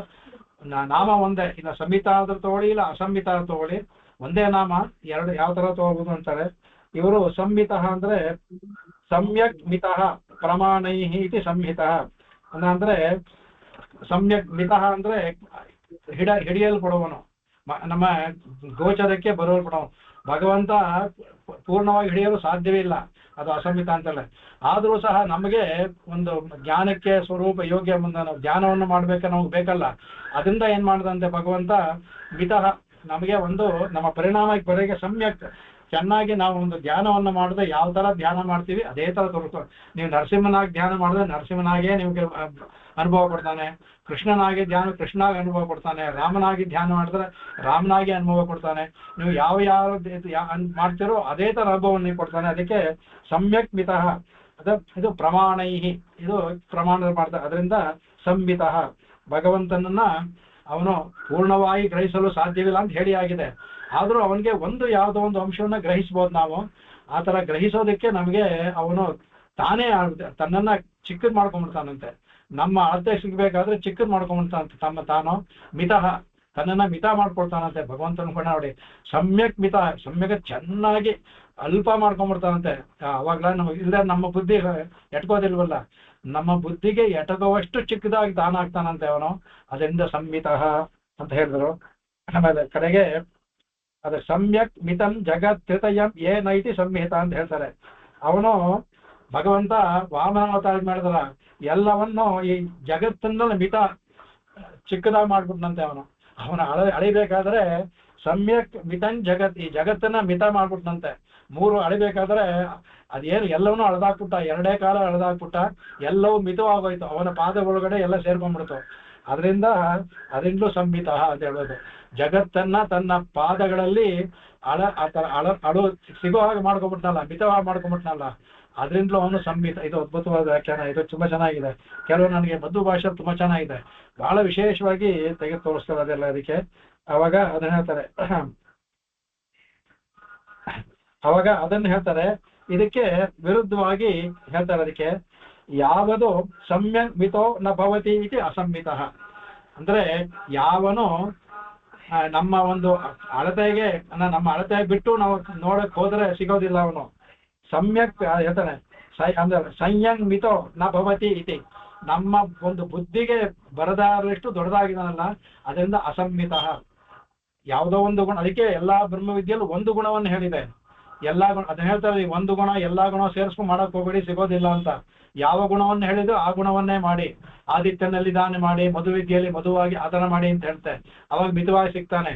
ಎಲ್ಲವನ್ನೂ ಮಾಡ್ತೀನಿ, ಸಿಗೋದಿಲ್ಲ. ಅದನ್ನ ಹೇಳ್ತಾರೆ ಅದರಲ್ಲಿ ಸಂಯಂಗ್ ಮಿತೋ ನ ಭವತಿ ಇತಿ, ನಮ್ಮ ಅಳತೆಗೆ ಸಿಗದೆ ಎಲ್ಲ ಅವನಿಗೆ ಸಿಗೋದೇ ಇರೋದ್ರಿಂದ ಅವನು ಅಸಂಹಿತಃ. ಸಂಹಿತನೂ ಹೌದು, ಅಸಂಹಿತನೂ ಹೌದು. ನಮ್ಮ ಅಳತೆಗೆ ಎಲ್ಲ ಭಗವಂತನ ಎಲ್ಲ ಒಂದು ಗುಣಗಳು, ಎಲ್ಲ ಒಂದು ಸ್ವರೂಪವು ನಮ್ಮ ಅಳತೆಗೆ ಸಿಗುವಂತದ್ದಲ್ಲ. ಭಗವಂತನ ಸಂಪೂರ್ಣ ಸ್ವರೂಪ ಭಗವಂತನಿಗೆ ಸಿಗೋದಿಲ್ಲ, ಇನ್ನು ನಮಗೆಲ್ಲಿ ಸಿಗುತ್ತೆ? ಅವನಿಗೆ ಸೇರ್ತಾರೆ ದೇಶಗಳ. ಅವನಿಗೆ ಅವನ ಪೂರ್ಣ ಸ್ವರೂಪ ತಿಳಿಯೋಕೆ ಸಾಧ್ಯವಿಲ್ಲ, ಅಷ್ಟು ಅವನ ವಿಶೇಷವಾದ ಅವನ ಸ್ವರೂಪ ಇನ್ನು ನಮಗೆಲ್ಲಿ ಸಿಗುತ್ತೆ? ಅದರಿಂದ ಅಸಂಹಿತ ಅಂತ ತಗೊಳ್ಳಿ ಅಂತ ಹೇಳ್ತಾ ಕಡೆಗೆ. ಅಂದ್ರೆ ಯಾವುದರಲ್ಲೂ ಸಹ ಒಂದು ನಾವು ಅವನನ್ನ ಕಾಲಾರ್ಥಕವೇ ಆಗ್ಲಿ, ವಾಕಿನಿಂದಲೇ ಆಗ್ಲಿ, ಕಾಲದಿಂದಲೇ ಆಗ್ಲಿ, ಜ್ಞಾನದಿಂದಲೇ ಆಗ್ಲಿ, ಮನಸ್ಸಿಂದಲೇ ಆಗ್ಲಿ ಹಿಡಿಯಲು ಸಾಧ್ಯವಿಲ್ಲ. ಯಥೋ ವಾಚೋ ನೈವರ್ತಂತೆ ಅಪ್ರಾಪ್ಯ ಮನಸಾ ಸಹ, ವೇದವೇ ಮಾತುಗೂ ಸಿಗೋದಿಲ್ಲ, ಮನಸ್ಸಿಗೂ ಸಿಗೋದಿಲ್ಲ ಅಂತ ಹೇಳ್ತಾ ಇದ್ದಿಲ್ಲ, ಅದನ್ನ ಹೇಳ್ತಾ ಅದಕ್ಕೆ ಸಮ್ಯಕ್ ಶ್ರುತ್ಯಾದಿ ಪ್ರಮಾಣೈ ಮಿತಃ ಸಂಹಿತ. ಅದರಿಂದ ಈ ಶ್ರುತಿಯಲ್ಲಿ ಶ್ರುತ್ಯಾದಿ ಪ್ರಮಾಣ, ಶ್ರುತಿಯನ್ನ ಪ್ರಮಾಣದಲ್ಲಿ ಇದು ಸಿಗೋದ್ರಿಂದ ಅವನು ಸಂಹಿತ.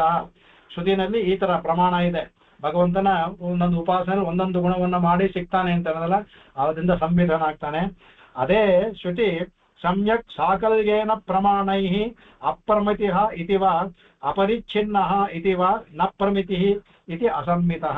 ಅದೇ ಶ್ರುತಿ ಸಮ್ಯಕ್ ಚೆನ್ನಾಗಿ ಸಾಕಲ್ಯೇನ ಅಂದ್ರೆ ಪೂರ್ಣವಾಗಿ, ಪ್ರಮಾಣೈ ವೇದ ಪ್ರಮಾಣಗಳಿಂದಲೂ ಯಾವುದರಲ್ಲಿ ಅಪ್ರಮಿತ ಇತಿ ವಾ, ಪ್ರಮಿತ ಅಂದ್ರೆ ಇದು ಸಿಗೋನು, ಅಪ್ರಮಿತ ಮಿತಃ ಪ್ರಕರ್ಷೇಣ ಮಿತಃ ಅಪ್ರಮಿತಃ. ಮಿತಃ ಅಂದ್ರೆ ತುಂಬಾ ಚಿಕ್ಕದು, ಪ್ರಕರ್ಷೇಣ ಮಿತಃ ನಮ್ಮ ಬುದ್ಧಿಗೆ ಅನುಕೂಲವಾಗಿ ತುಂಬಾ ಚಿಕ್ಕದು ಮಾಡ್ಕೊಳ್ಳೋದು, ಅದು ಪ್ರಕರ್ಷೇಣ ಮಿತಃ. ಅದು ಅಪ್ರಮಿತಃ ಅಂದ್ರೆ ಇದೆಲ್ಲಕ್ಕೂ ಸಿಗದೆ ಇರೋದು ಅಪ್ರಮಿತಃ. ಅದರಿಂದ ಅವನು ಅಪರಿಚ್ಛಿನ್ನ, ಅವನು ಅಪರಿಚ್ಛಿನ್ನ ಇತಿವ ಅಂದ್ರೆ ನ ಪ್ರಮಿತ, ಅವನು ಪ್ರಮಿತನಲ್ಲ, ನಮ್ಮ ಇದಕ್ಕೆ ಸಿಗೋವನಲ್ಲ, ಅದರಿಂದ ಅಸಂಹಿತ ಅಂದ್ಬಿಟ್ಟು ಅಸಂಹಿತ ಅಂತ ಹೇಳ್ಬೋದು, ಸಿಗದೆ ಇಲ್ದವ್ರದ್ದು ಹೇಳ್ಬೋದು ಅಂತ ಹೇಳ್ತಾರೆ. ನಾವು ಪರಾಶರ ಭಟ್ರು ಬರೀ ಸಂಹಿತ ಮಾತ್ರ ಮಾಡಿದ್ರು, ಅಸಂಹಿತ ಮಾಡಲಿಲ್ಲ. ಶಂಕರರು ಮಾಡಿದ್ರು, ಇವರು ಮಾಡಿದ್ರು, ಎರಡೂ ಹೊಂದುತ್ತೆ ಅದರಲ್ಲಿ, ಯಾವುದೂ ಇಲ್ಲ ಅದರಲ್ಲಿ. ಕಡೆಗೆ ಅದನ್ನ ಹೇಳ್ತಾರೆ. ಕಡೆಗೆ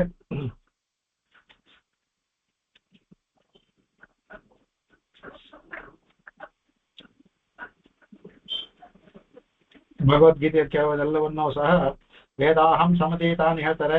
ಮಾಂತು ವೇದನ ಕಶ್ಚನ ಅಂತ, ನನಗೆ ಎಲ್ಲವೂ ತಿಳಿದಿದೆ, ಭೂತ ಭವಿಷ್ಯ ಎಲ್ಲ, ಅದು ನನ್ನನ್ನು ಯಾರು ತಿಳಿಯಕ್ಕೆ ಸಾಧ್ಯವಿಲ್ಲ ಅಂತ ಭಗವಂತ ಹೇಳ್ತಾನಲ್ಲ, ಅದಕ್ಕೆ ಅಸಂಹಿತ ಹಾಗೆ ಅದಕ್ಕೆ ತೋರಿಸ್ಕೊಡ್ತಾರೆ ಅವರು.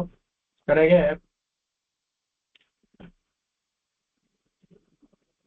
ಸೊ ಅದಾದ್ಮೇಲೆ ಇನ್ನು ಅವರು ಅನೇಕ ಅವರ ಶ್ಲೋಕಗಳನ್ನ ಹೇಳ್ತಾರೆ. ಅವರ ಮಾಧುರು ಮಾಡಿರೋ ಕಲೆ ಶ್ಲೋಕಗಳನ್ನ ಉದಾಹರಣೆ ಮಾಡಿ, ಚೆನ್ನಾಗಿದೆ ಶ್ಲೋಕಗಳೆಲ್ಲವೇ. ಅದರಲ್ಲಿ ಇದನ್ನ ಹೇಳಿರುವಂತ ಅವರ ದ್ವಾದಶ ತುಂಬಾ ಚೆನ್ನಾಗಿದೆ.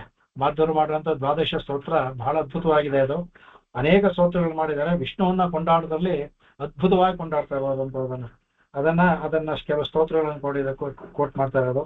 ಅದೆಲ್ಲ ಸಮಯ ಆಗುತ್ತೆ, ಬೇಡ ನಮ್ಗೆ. ಆಮೇಲೆ ಸಮಹ ಅನ್ಬಿಡ್ತ ಕಡೆಗೆ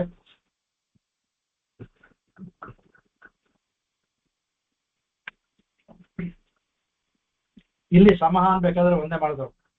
ಮಯ ಅಂದ್ರೆ ಮಾ ಲಕ್ಷ್ಮಿ, ಮಯ ಲಕ್ಷ್ಮಿಯೊಂದಿಗೆ, ಮಯ ಲಕ್ಷ್ಮ ಸಹಿತತ್ವ ಸಮಹ, ತಾಯಿಯೊಂದಿಗೆ ಯಾವಾಗಲೂ ಇರೋದನ್ನ ಭಗವಂತನಿಗೆ ಸಮಹ ಅನ್ಬಿಟ್ಟು ಅಂತ ಹೇಳೋದಕ್ಕೆ. ಅವನು ಯಾವಾಗಲೂ ಭಗವಂತನ ಜೊತೆಲೇ ಇರ್ತಾನೆ ಅವನು ಅನ್ಬಿಟ್ಟು ಹೇಳ್ತಾರೆ. ಕಡೆಗೆ ಇವರು ಸಹ ಮಧ್ವ ಸಿದ್ಧಾಂತದಲ್ಲೂ ತಾಯಿನ ಬಹಳ ಉತ್ತಮ ಸ್ಥಾನದಲ್ಲಿ ಇಡ್ತಾರೆ.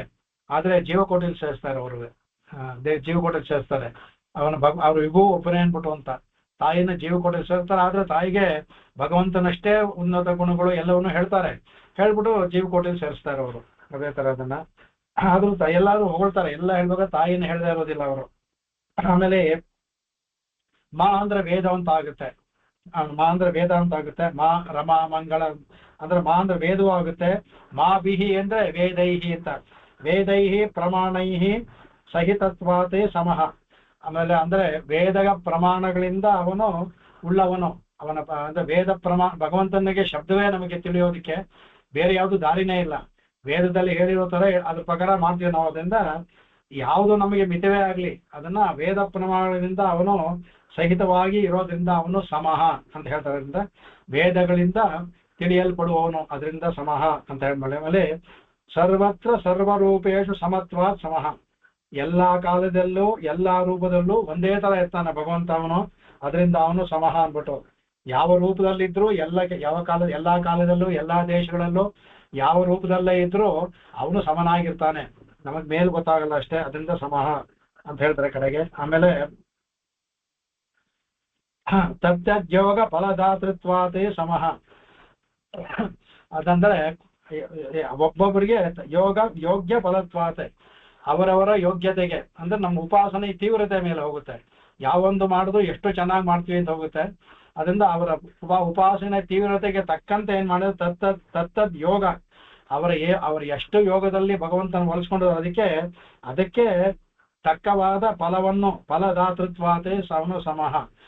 ಅವರವರ ನಮ್ಮ ಭಕ್ತಿನೂ ಅಷ್ಟೇ ಅತ್ಯಂತ ಉತ್ಕೃಷ್ಟವಾದ ಭಕ್ತಿ ಇರುತ್ತೆ ಎಲ್ಲಾರ್ಗು ಅಂತ ಹೇಳ್ಬೋದು. ಆ ಭಕ್ತಿಯಲ್ಲಿ ನೀವು ಡಿಗ್ರಿ ಆಗ್ತಾ ಹೋದ್ರೆ ಯಾರಿಗೆ ಎಷ್ಟಿದೆ, 10%, 20, 30, 100 ನಮಗೆಲ್ಲ ಅದೆಲ್ಲ ಬರೋದು. ನಾವೆಲ್ಲ 10 ಒಳಗಡೆ ಬಿದ್ದುಬಿಡ್ತೀವಿ, ನಾವು ಮೇಲೆ ದಾಟೋದೇ ಇಲ್ಲ. ಅದರಿಂದ ಯಾರದ ಎಷ್ಟು ಉತ್ಕೃಷ್ಟವಾದ ಭಕ್ತಿ ಯಾರಿಗಿದೆಯೋ ಅಂತವರಿಗೆ ಫಲದಾತೃತ್ವ ಸಮಹ, ಅವನ ಫಲವನ್ನು ಕೊಡ್ತಾನೆ. ಅದರಿಂದ ಅದನ್ನ ಹೇಳ್ತಾರೆ ಕಡೆಗೆ. ಅದನ್ನ ಹೇಳ್ತಾರೆ ಸಮಂ ಸರ್ವೇಷು ಭೂತೇಷು ತಿಷ್ಠಂತಂ ಪರಮೇಶ್ವರಂ ವಿನಶ್ಯಸ್ತು ಅವಿನಶ್ಯಂತು ಪಶ್ಯತಿ ಸ ಪಶ್ಯತಿ ಯಹ ಪಶ್ಯತಿ ಸ ಪಶ್ಯತಿ. ಯಾರನ್ನ ಭಗವಂತನ ನೋಡ್ತಾರೋ ಭಕ್ತಿಯಿಂದ ಸಹ ಭಗವಂತ ಅವನನ್ನು ನೋಡ್ತಾನೆ. ಗೀತೆಯಲ್ಲಿ ಭಗವಂತ ಹೇಳಿದ್ರು. ಅದರಿಂದ ಅವನು ಸರ್ವಂ ಸರ್ವಭೂತೆ, ಎಲ್ಲರೂ ಸಮನಾಗಿರ್ತಾನೆ. ಆದ್ರೂ ಸಹ ಪರಮೇಶ್ವರನ್ ನಿಂತಿದ್ದಾನೆ. ಆದ್ರೆ ಯಾರು ಅವನ್ನ ಯಾವ ಒಂದು ಉತ್ಕೃಷ್ಟತೆಯನ್ನು ನೋಡ್ತಾರೋ ಅದೇ ಉತ್ಕೃಷ್ಟತೆಯಿಂದ ಭಗವಂತ ಅವ್ರನ್ನ ನೋಡ್ತಾನೆ. ನಾವು 4 ಹೆಜ್ಜೆ ಅವನ ಕಡೆ ಹಾಕಿದ್ರೆ ಅವನು 8 ಹೆಜ್ಜೆ ನಮ್ಮ ಕಡೆ ಬರ್ತಾನೆ. ನೀವು 2 ಹೆಜ್ಜೆ ಹಾಕಿದ್ರೆ ಅವನು 4 ಹೆಜ್ಜೆ ಬರ್ತಾನೆ.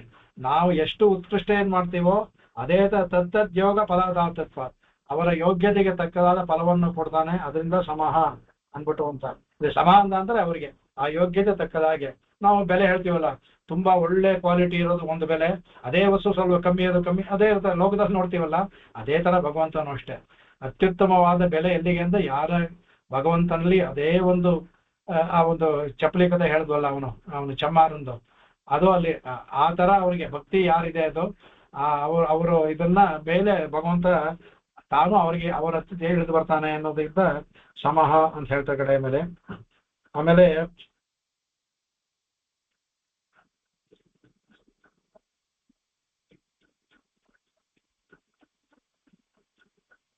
ಆಮೇಲೆ ಅಧಿಷ್ಠಾನ ವೈಚಿತ್ಯೇಪಿ ಶಕ್ಯ. ಆಮೇಲೆ ಹೇಳ್ತಾನೆ ಅದ ಸ್ವಸ್ಯ ಸರ್ವತ್ರ ಏಕರೂಪತ್ವಾತ್. ಈಗ ಎಲ್ಲಾ ಜೀವಿಗಳಲ್ಲೂ ಇರ್ತಾನೆ, ಅಧಿಷ್ಠಾನ ಇರ್ತಾನೆ ಭಗವಂತ. ಅದರಿಂದ ಅದರಲ್ಲಿ ವೈಚಿತ್ಯ ಇರ್ತಲ್ಲ. ಒಬ್ರಿದ್ದಾಗ ಇನ್ನೊಬ್ರು ಇರೋದಿಲ್ಲ. ಒಳ್ಳೆಯವರು ಇರ್ತಾರೆ, ಸಾಮಾನ್ಯವಾಗಿರುತ್ತಾರೆ, ಉದಾಸೀನರಾಗಿಯೂ ಇರ್ತಾರೆ, ಭಗವದ್ ಭಕ್ತರು ಇರ್ತಾರೆ, ಭಗವದ್ ದ್ವೇಷಗಳು ಇರ್ತಾರೆ. ಯಾರಿದ್ರೂ ಸಹ ಎಲ್ಲರ ಹೃದಯದಲ್ಲೂ ಅಧಿಷ್ಠಾನ ಭಗವಂತ ಇರ್ತಾನೆ ಅದಕ್ಕೆ. ಆಮೇಲೆ ಸ್ವಚ್ಛ ಸರ್ವತ್ರ ಏಕರೂಪತ್ವಾತ್, ಎಲ್ಲರಲ್ಲೂ ಒಂದೇ ರೂಪವಾಗಿರ್ತಾನೆ ಭಗವಂತ. ಅವನ್ ನಮೇ ದ್ವೇಷೋಸ್ತಿ ನ ಪ್ರಿಯ ಅಂತ ಗೀತೆಯಲ್ಲಿ ಹೇಳ್ಬಿಟ್ಟ. ಅವನ್ನ ದ್ವೇಷ ಮಾಡೋದು ಭಗವಂತ ಇರ್ತಾನೆ. ಅವ್ರ ಕರ್ಮ ಇವ್ರು ಮಾಡೋದ್ರಿಂದ ಕೆಟ್ಟ ಕರ್ಮ ಬಂದು ಅದಕ್ಕೆ ಬೇರೆ ಫಲ ಸಿಗುತ್ತೆ. ಆದ್ರೆ ಭಗವಂತ ತನ್ನ ಪಾಡಿಗೆ ಅವನೇ ಒಂದೇ ತರ ಇರ್ತಾನೆ. ತಾವೇ ತಮ್ಮ ಭಗವಂತ ನಿಂದೆ ಮಾಡಿ ಹೆಚ್ಚು ಪಾಪ ಕೃತ್ಯವನ್ನು ಮಾಡಿ ಮುಂದೆ ಅನುಭವಿಸ್ತಾರೆ. ಭಗವಂತ ಅದಕ್ಕಾಗಿ ಅವ್ರಿಗೆ ನನ್ನ ದ್ವೇಷ ಮಾಡಿದ್ದಿಲ್ಲ ಅಂತ ಅವ್ರಿಗೆ ಶಿಕ್ಷೆ ಕೊಡೋದು ಆತರ ಏನು ಮಾಡಕ್ ಹೋಗೋದಿಲ್ಲ. ಎಲ್ಲಾದ್ರಲ್ಲೂ ಒಂದೇ ತರ ಇರ್ತಾರೆ, ಅಧಿಷ್ಠಾತೃತ್ವ ಒಂದೇ ತರ ಇರುತ್ತೆ ಅವನಿಗೆ. ಅದರಿಂದಲೂ ಸಮಹ, ಅವರನ್ನ ಒಬ್ರಿಗೊಬ್ರನ್ನ ವ್ಯತ್ಯಾಸ ಮಾಡೋದಿಲ್ಲ. ಅವರ ಪಾಪ ಅವ್ರು ಅನುಭವಿಸ್ತಾರೆ ಅನ್ಬಿಟ್ಟು ಬಿಡ್ತಾನೆ ಅನ್ನೋದ್ರಿಂದ. ಕಡೆಗೆ ಅದಕ್ಕೆ ಪಕ್ಷ ವರ್ಜಿತ್ವಾತ್ ಸಮಹ, ಯಾರ ಪಕ್ಷವೂ ಇಲ್ಲ ಭಗವಂತ. ಆತರ ಪಕ್ಷ ಆದ್ರೆ ಒಂದೇ ಪಕ್ಷಪಾತಿ ಅಂದ್ರೆ ಅವನ ಭಕ್ತರ ಪಕ್ಷಪಾತಿ, ಭಗವದ್ ಭಕ್ತರ ಪಕ್ಷಪಾತಿ ಬಿಟ್ಟರೆ ಅವನು ಇನ್ಯಾರಲ್ಲೂ ಅವನು ಪಕ್ಷಪಾತ ಮಾಡೋದಿಲ್ಲ. ಎಲ್ಲರೂ ಒಂದೇ ಭಗವಂತನಿಗೆ. ಅದನ್ನ ಅದೇ ಹೇಳ್ತಾರೆ. ಅದಕ್ಕೆ ನಾಸ್ಯ ಭಕ್ತೋಪಿ ಯೋ ದ್ವೇಷೋ ನಜ ಭಕ್ತೋಪಿ ಯ ಪ್ರಿಯ ಅಂತ ಹೇಳ್ತಾರೆ ಭಗವಂತ ಹೇಳ್ತಾನೆ. ಅದಕ್ಕೆ ಎಲ್ಲರೂ ಸಹ ಸಮೋಹರಿಹಿ ಅನ್ಬಿಟ್ಟು ಪದ್ಮಪುರಾಣದಲ್ಲಿ ಹೇಳುತ್ತೆ. ಅದೇ ನಮೇ ದ್ವೇಷೋಸ್ತಿ ನ ಪ್ರಿಯ ಅಂತ ಗೀತೆ ಹೇಳ್ತೇನೆ. ಇದು ಹೇಳುತ್ತೆ, ನಾಸ್ಯ ಭಕ್ತೋಪಿ ಯೋ ದ್ವೇಷೋ ನಚ ಭಕ್ತೋಪಿ ಯಃ ಪ್ರಿಯ ಕಿಂತು ಭಕ್ತ್ಯಾನುಸಾರೇಣ ಫಲಧೋತಾಹ ಸಮೋಹರಿಹಿ. ಅಂದ್ರೆ ಅವನಿಗೆ ದ್ವೇಷರು ಯಾರೂ ಇಲ್ಲ, ಅವನಿಗೆ ಭಕ್ತರಲ್ಲಿ ದ್ವೇಷರು ಯಾರೂ ಇಲ್ಲ, ಅತ್ಯಂತ ಅವನ ಪ್ರಿಯರು ಯಾರೂ ಇಲ್ಲ ಅವರಿಗೆ. ಆದರೂ ಸಹ ಭಕ್ತ್ಯಾನುಸಾರೇಣ ಫಲದಾತಿ, ಭಕ್ತಿಗೆ ಅನುಸಾರವಾಗಿ ಫಲವನ್ನು ಕೊಡ್ತಾನೆ. ಫಲಧೋತಃ ಅಂತ ಫಲವನ್ನು ಕೊಡ್ತಾನೆ. ಏನು ಸಮೋಹರಿಹಿ, ಸಮವಾಗಿ ಇರ್ತಾನೆ. ಅದರಲ್ಲಿ ಯಾರು ಎಷ್ಟು ಉತ್ಕರ್ಷ ಮಾಡ್ತಾರೋ ಅವ್ರಿಗೆ ಏನೇನು ಫಲ ಇದೆಯೋ ಆ ಫಲವನ್ನು ಕೊಡ್ತಾನೆ ಅಂತ ಪದ್ಮಪುರಾಣದಲ್ಲಿ ಬರುವಂತಹದ್ದನ್ನ ಅದನ್ನು ತೋರಿಸಿದ್ದಾರೆ ಅವರಿಗೆ. ಕಡೆಗೆ ಆಮೇಲೆ ಸ್ಕಾಂದ ಪುರಾಣದಲ್ಲಿ ಅದ್ಭುತವಾಗಿ ಬರುತ್ತೆ ಸಮಾನಕ್ಕೆ. ದೇಶಕಾಲೇ ಗುಣಶ್ಚೈವ ಭಕ್ತ್ಯಾದೀನಪಿ ಅಪೇಕ್ಷತು ಯೋಗ್ಯತಾಂಚ ತಥಾ ಕರ್ಮ ಫಲದಾನಾತ್ ಸಮಹಸ್ಮತಃ. ಕಡೆಗೆ ಅವನು ಎಲ್ಲನೂ ತಾನೆ. ದೇಶಕಾಲೋ ಗುಣಶ್ಚೈವ, ದೇಶ ಕಾಲ ಗುಣ. ಆಮೇಲೆ ಭಕ್ತಿಯರ ಒಂದು ಇದು ಅವರಿಗೆ ಯಾವ ತರ ಡಿವೋಷನ್ ಅಂತಾರ, ಭಕ್ತಿಯರ ಒಂದು ಭಕ್ತಿ ಪ್ರೀತಿಯ ಆಳ, ಅದು ಡಿವೋಷನ್ ಅಂತ ಹೇಳ್ತದ್ದು. ಅದರಿಂದ ಭಕ್ತ್ಯಾದೀನಪಿ ಅವರ ಅಪೇಕ್ಷತು, ಅದನ್ನಾರು ಯೋಗ್ಯತಾಂಚ ತಥಾ ಕರ್ಮ ಫಲದಾನತ್ವ, ಅವರವರ ಯೋಗ್ಯಗೆ ತಕ್ಕಾಗಿ ಅವ್ರು ಏನು ಫಲವನ್ನು ಕೇಳಿದ್ರು ಅವ್ರಿಗೆ ಯಾವ ತರ ಮಾಡ್ತಾರೆ ಯೋಗ್ಯ ತಕ್ಕ ಫಲವನ್ನು ಕೊಡ್ತಾನೆ. ಅದರಿಂದ ಸಮಸ್ಮೃತಃ, ಭಗವಂತ ಸಮ ಅಂತ ಹೇಳುತ್ತೆ ಅಂತ ಸ್ಕಾಂದ ಪುರಾಣದಲ್ಲಿ ಹೇಳಿದೆ. ಅದರಿಂದ ಸಮಹ ಅಂತ ಹೇಳ್ತಾರೆ. ಆಮೇಲೆ ಕಡೆಗೆ ಆಮೇಲೆ ಆ ಪೈಂಗಿ ಶ್ರುತಿ ಅಂತ ಬರುತ್ತೆ, ಬೃಹದಾರಣ್ಯಕದಲ್ಲಿ ಬರುತ್ತೆ. ಪೈಂಗಿ ಶ್ರುತಿ ತುಂಬಾ ತೆಗಿದ್ದಾರೆ ಸುಮಾರು ಭಾಷೆಗಳಲ್ಲಿ ಪೈಂಗಿ ಶ್ರುತಿಯನ್ನ ಮಾತುರು ತೆಗಿದ್ದಾರೆ. ಅದು ಹೇಳ್ತಾರೆ, ವಿಷಮೇಶ್ವಪಿ ಜೀವೇಶು ಸಮೋ ವಿಷ್ಣು ಸದೈವತೋ ಯತ್ರಣಾದಿ ಗತಸ್ಯಾಪಿ ಪೂರ್ಣಾಹರೇಹ ಸದಾ ಇತಿ. ಅವನು ಜೀವೇಶು ವಿಷಮೇಶ್, ಜೀವಗಳಲ್ಲಿ ವಿಷಮ ಇದೆ, ಎಲ್ಲಾ ಸಮನಾಗಿ ಒಂದೇ ತರ ಇಲ್ಲ, ಎಲ್ಲಾ ಜೀವಿಗಳು ಒಂದೇ ತರ ವಿಷಮ ಇದೆ ಅದಕ್ಕೆ. ಆದರೂ ಸಹ ಸದೈವ ವಿಷ್ಣು ಸಮಃ, ಅವರೆಲ್ಲರಲ್ಲೂ ವಿಷ್ಣು ಸಮನಾಗಿ ಇದ್ದಾನೆ. ಇದು ಪೈಂಗಿ ಶ್ರುತಿಯಲ್ಲಿ ಬರುವಂತಹದ್ದು.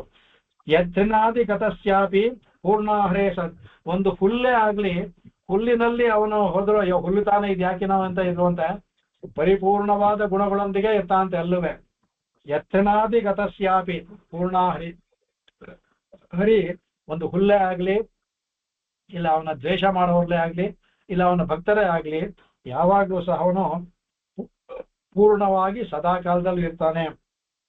ಅದರಿಂದ ಸಮಹ ಅಂತ ಹೇಳ್ಬೋದು ಅಂತ ಪೈಂಗಿ ಶ್ರುತಿ ಹೇಳುತ್ತೆ ಅದನ್ನ.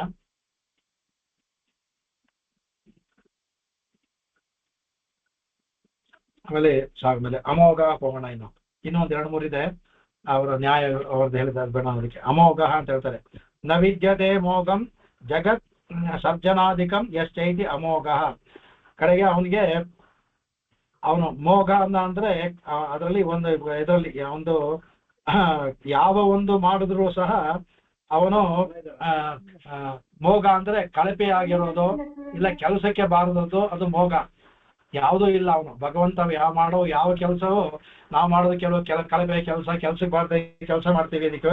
ಅದರಿಂದ ಮಾಡುವ ಕೆಲಸವೆಲ್ಲೂ ಎಲ್ಲಾ ಕೆಲಸವೂ ಸಹ ಮೋಘ ಅಂದ್ರೆ ದೋಷ ಇರುವಂತಹದ್ದು, ಇಲ್ಲ ಕೆಲಸಕ್ಕೆ ಬಾರದು ಮೋಘ. ಅಮೋಘ ಅಂದ್ರೆ ಇಲ್ಲದೆ ಇರೋದು. ಭಗವಂತ ಮಾಡುವ ಸೃಷ್ಟಿ ಸ್ಥಿತಿ ಇಲ್ಲ ಎಲ್ಲವೂ ಸಹ ಕಾರಣದಿಂದ ಕೂಡಿರುತ್ತೆ. ಯಾವುದೋ ಒಂದು ಎಲ್ಲರಿಗೂ ಉಪಕಾರ. ನಮಗೆ ಅವನು ಪ್ರಳಯ ಮಾಡೋದೇ ನಮಗೆ ಒಂದು ಜೀವಾತ್ಮನಿಗೆ ಒಂದು ವಿಶ್ರಾಂತಿ ಕೊಡೋದಕ್ಕೆ.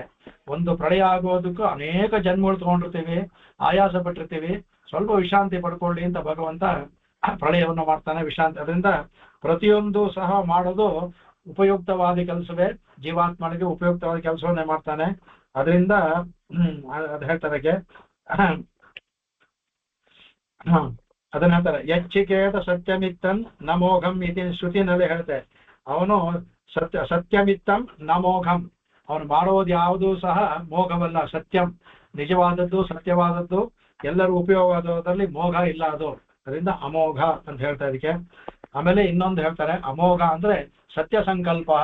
ಸತ್ಯ ಸಂಕಲ್ಪ ಒಂದು ಗುಣ ಇದೆಯಲ್ಲ, ಅದು ಅಮೋಘ. ಯಾಕಂದ್ರೆ ಅದು ಸಂಕಲ್ಪ ಅನ್ನೋದು ಅದು ಅಮೋಘವಾದದ್ದು. ಅಂದ್ರೆ ಒಂದು ಅವನು ಮಾಡುವ ಎಲ್ಲವೂ ಸಹ ಸತ್ಯವಾದದ್ದು, ಜೀವಿಗಳಿಗೆ ಹಿತವಾದದ್ದನ್ನೇ ಮಾಡ್ತಾನೆ. ಅದರಿಂದಲೂ ಅಮೋಘ ಅಂತ ಹೇಳ್ತಾರೆ ಅಂದ್ಮೇಲೆ. ಆಮೇಲೆ ಸಫಲ ಶ್ರವಣಾದಿ ವಿಷಯತ್ವಾತೆ ಅಮೋಘ. ಭಗವಂತ ಏನ್ ಮಾಡ್ತಾನೆ, ಯಾರಿಗೆ ಅವರ ಯೋಗ್ಯತೆಗೆ ಅವರ ಕರ್ಮಕ್ಕೆ ತಕ್ಕಂತೆ ಎಲ್ಲವನ್ನು ಫಲವನ್ನು ಕೊಡ್ತಾನೆ. ಅದರಿಂದ ಸಫಲ ಶ್ರವಣಾದಿ ವಿಷಯಕತ್ವಾತೆ, ಅವನ ಕೇಳಿ ಬರುತ್ತೆ ಅವನು ಭಗವಂತ ಎಲ್ಲಾ ಫಲದಲ್ಲೂ ಸಹ ಅವರಿಗೆ ಅವರವರಿಗೆ ಕೊಡ್ತಾ ಇರೋದಕ್ಕೆ. ಅದಕ್ಕೆ ವಿಷಯವಾಗಿರೋದ್ರಿಂದ ಅವನು ಅಮೋಘ. ಅವರಿಗೆ ತಕ್ಕ ಫಲವನ್ನ ಒಂದೊಂದು ಜನ್ಮದಲ್ಲೂ ಕೊಡ್ತಾನಲ್ಲ, ಅದರಿಂದ ಅಮೋಘ ಅಂತ ಹೇಳ್ತಾರೆ. ಅದಕ್ಕೆ ಅವನು ಯಾಕೆ ಮಾಡ್ತಾನೆ, ಅವನು ಸತ್ಯ ಸಂಕಲ್ಪ ಇರೋದ್ರಿಂದ ಅದನ್ನ ಮಾಡ್ತಾನೆ ಅಂತ ಹೇಳ್ತಾರೆ ಕಡೆಗೆ. ಆಮೇಲೆ ಇಲ್ಲಿ ಮೋಘ ಅಂದ್ರೆ ಆಪತ್ತು ಅಂತ ಅಂದ್ರೆ ಯಾವಾಗ ಅವನ ಭಕ್ತರಿಗೆ ಆಪತ್ತು ಬರುತ್ತೋ, ಆಪತ್ತು ಬಂದಾಗ ಭಗವಂತ ಬಂದು ಆ ಆಪತ್ತನ್ನ ಹೋಗಲಾಡಿಸ್ತಾನೆ. ಅದರಿಂದ ಅಮೋಘ. ಆ ಭಕ್ತರ ಮೋಘವನ್ನ ಹೋಗಲಾಡಿಸ್ತಾನೆ. ಅದರಿಂದ ಅಮೋಘ ಅಂತ ಇನ್ನೊಂದು ಹೇಳ್ತಾರೆ ಅದಕ್ಕೆ ಗೀತೆ ಯದಾ ಇದಾ ಹಿ ಧರ್ಮಸ್ಯ ಗ್ಲಾನಿರ್ಭವತಿ ಭಾರತ ಅಭ್ಯುತ್ಥಾನಾಮ ಧರ್ಮಸ್ಯ ಹೇಳ್ತಾರೆ, ತದಾತ್ಮಾನಂ ಸೃಜಾಮ್ಯಹಂ ಅಂತ ಒಂದು ಬರುತ್ತೆ. ಅದಕ್ಕೆ ಅದೊಂದು ಆ ಶ್ಲೋಕವನ್ನು ತೆಗೆದು ತೆಗೆದು ತೋರಿಸ್ತಾರೆ. ಭಗವಂತ ತಾನೇ ಹೇಳ್ತಾನೆ ಅದಕ್ಕೆ, ಯದಾಹಿ ಯಾವಾಗ ಧರ್ಮಕ್ಕೆ ಗ್ಲಾನಿ ಆಗುತ್ತೋ ಅದಕ್ಕೆ ಅವಾಗ ಅಭ್ಯುತ್ಥಾನ, ಅದಾಗ ಈ ಅಧರ್ಮವನ್ನ ತಳ್ಳಿ ಹಾಕೋದಿಕ್ಕೆ ಆಗ ನಾನು ಆತ್ಮಾನಂ ಸೃಜಾಮಿ, ನಾನು ಆತ್ಮಮಾಯಿಂದ ನಾನು ಅವತಾರವನ್ನು ಮಾಡಿ ಜನಗಳಿಗೆ ಬಂದಿರುವ ಕಷ್ಟವನ್ನ ಧರ್ಮಗ್ಲಾನಿಯನ್ನ ಹೋಗಲಾಡಿಸ್ತೇನೆ ಅಂದ್ಬಿಟ್ಟು ಹೇಳ್ತಾರೆ. ಅದನ್ನ ಹೇಳ್ತಾನೆ ಭಗವಂತ. ಅದರಿಂದಲೂ ಸಹ ಅವನನ್ನ ತೋರಿಸ್ಕೊಡ್ತಾರೆ ಕಡೆಗೆ. ಆಮೇಲೆ ಇನ್ನೊಂದು ಹೇಳ್ತಾನೆ ಅದಕ್ಕೆ, ಭಗವಂತ ಬರ್ತಿರೋದೇ ಪರಿತ್ರಾಣಾಯ ಸಾಧೂನಾಂ ವಿನಾಶಾಯ ಚ ದುಷ್ಕೃತಾಂ ಧರ್ಮ ಸಂಸ್ಥಾಪನಾರ್ಥಾಯ ಸಂಭವಾಮಿ ಯುಗೆ ಯುಗೆ ಅಂತಾನು ಹೇಳ್ದ. ಅದರಲ್ಲೂ ಅಷ್ಟೇ ಅದರಲ್ಲಿ ಮುಖ್ಯವಾದ ಧರ್ಮ ಸಂಸ್ಥಾಪನೆ ಅದು ಮಾಡೋದಕ್ಕೆ ಪ್ರತಿದಲ್ಲೂ ನಾ ಬಂದೇ ಬರ್ತೀನಿ ಬಂದ್ಬಿಟ್ಟು ಅಂತ ಅದರಲ್ಲೂ ಹೇಳ್ತಾನೆ. ಅದನ್ನು ಎತ್ತಳು. ಅದರಿಂದ ಅವನು ಅಮೋಘ ಅಂತ ಹೇಳ್ಬೋದು ಅಂತ ಹೇಳ್ತಾರೆ ಕಡೆಗೆ.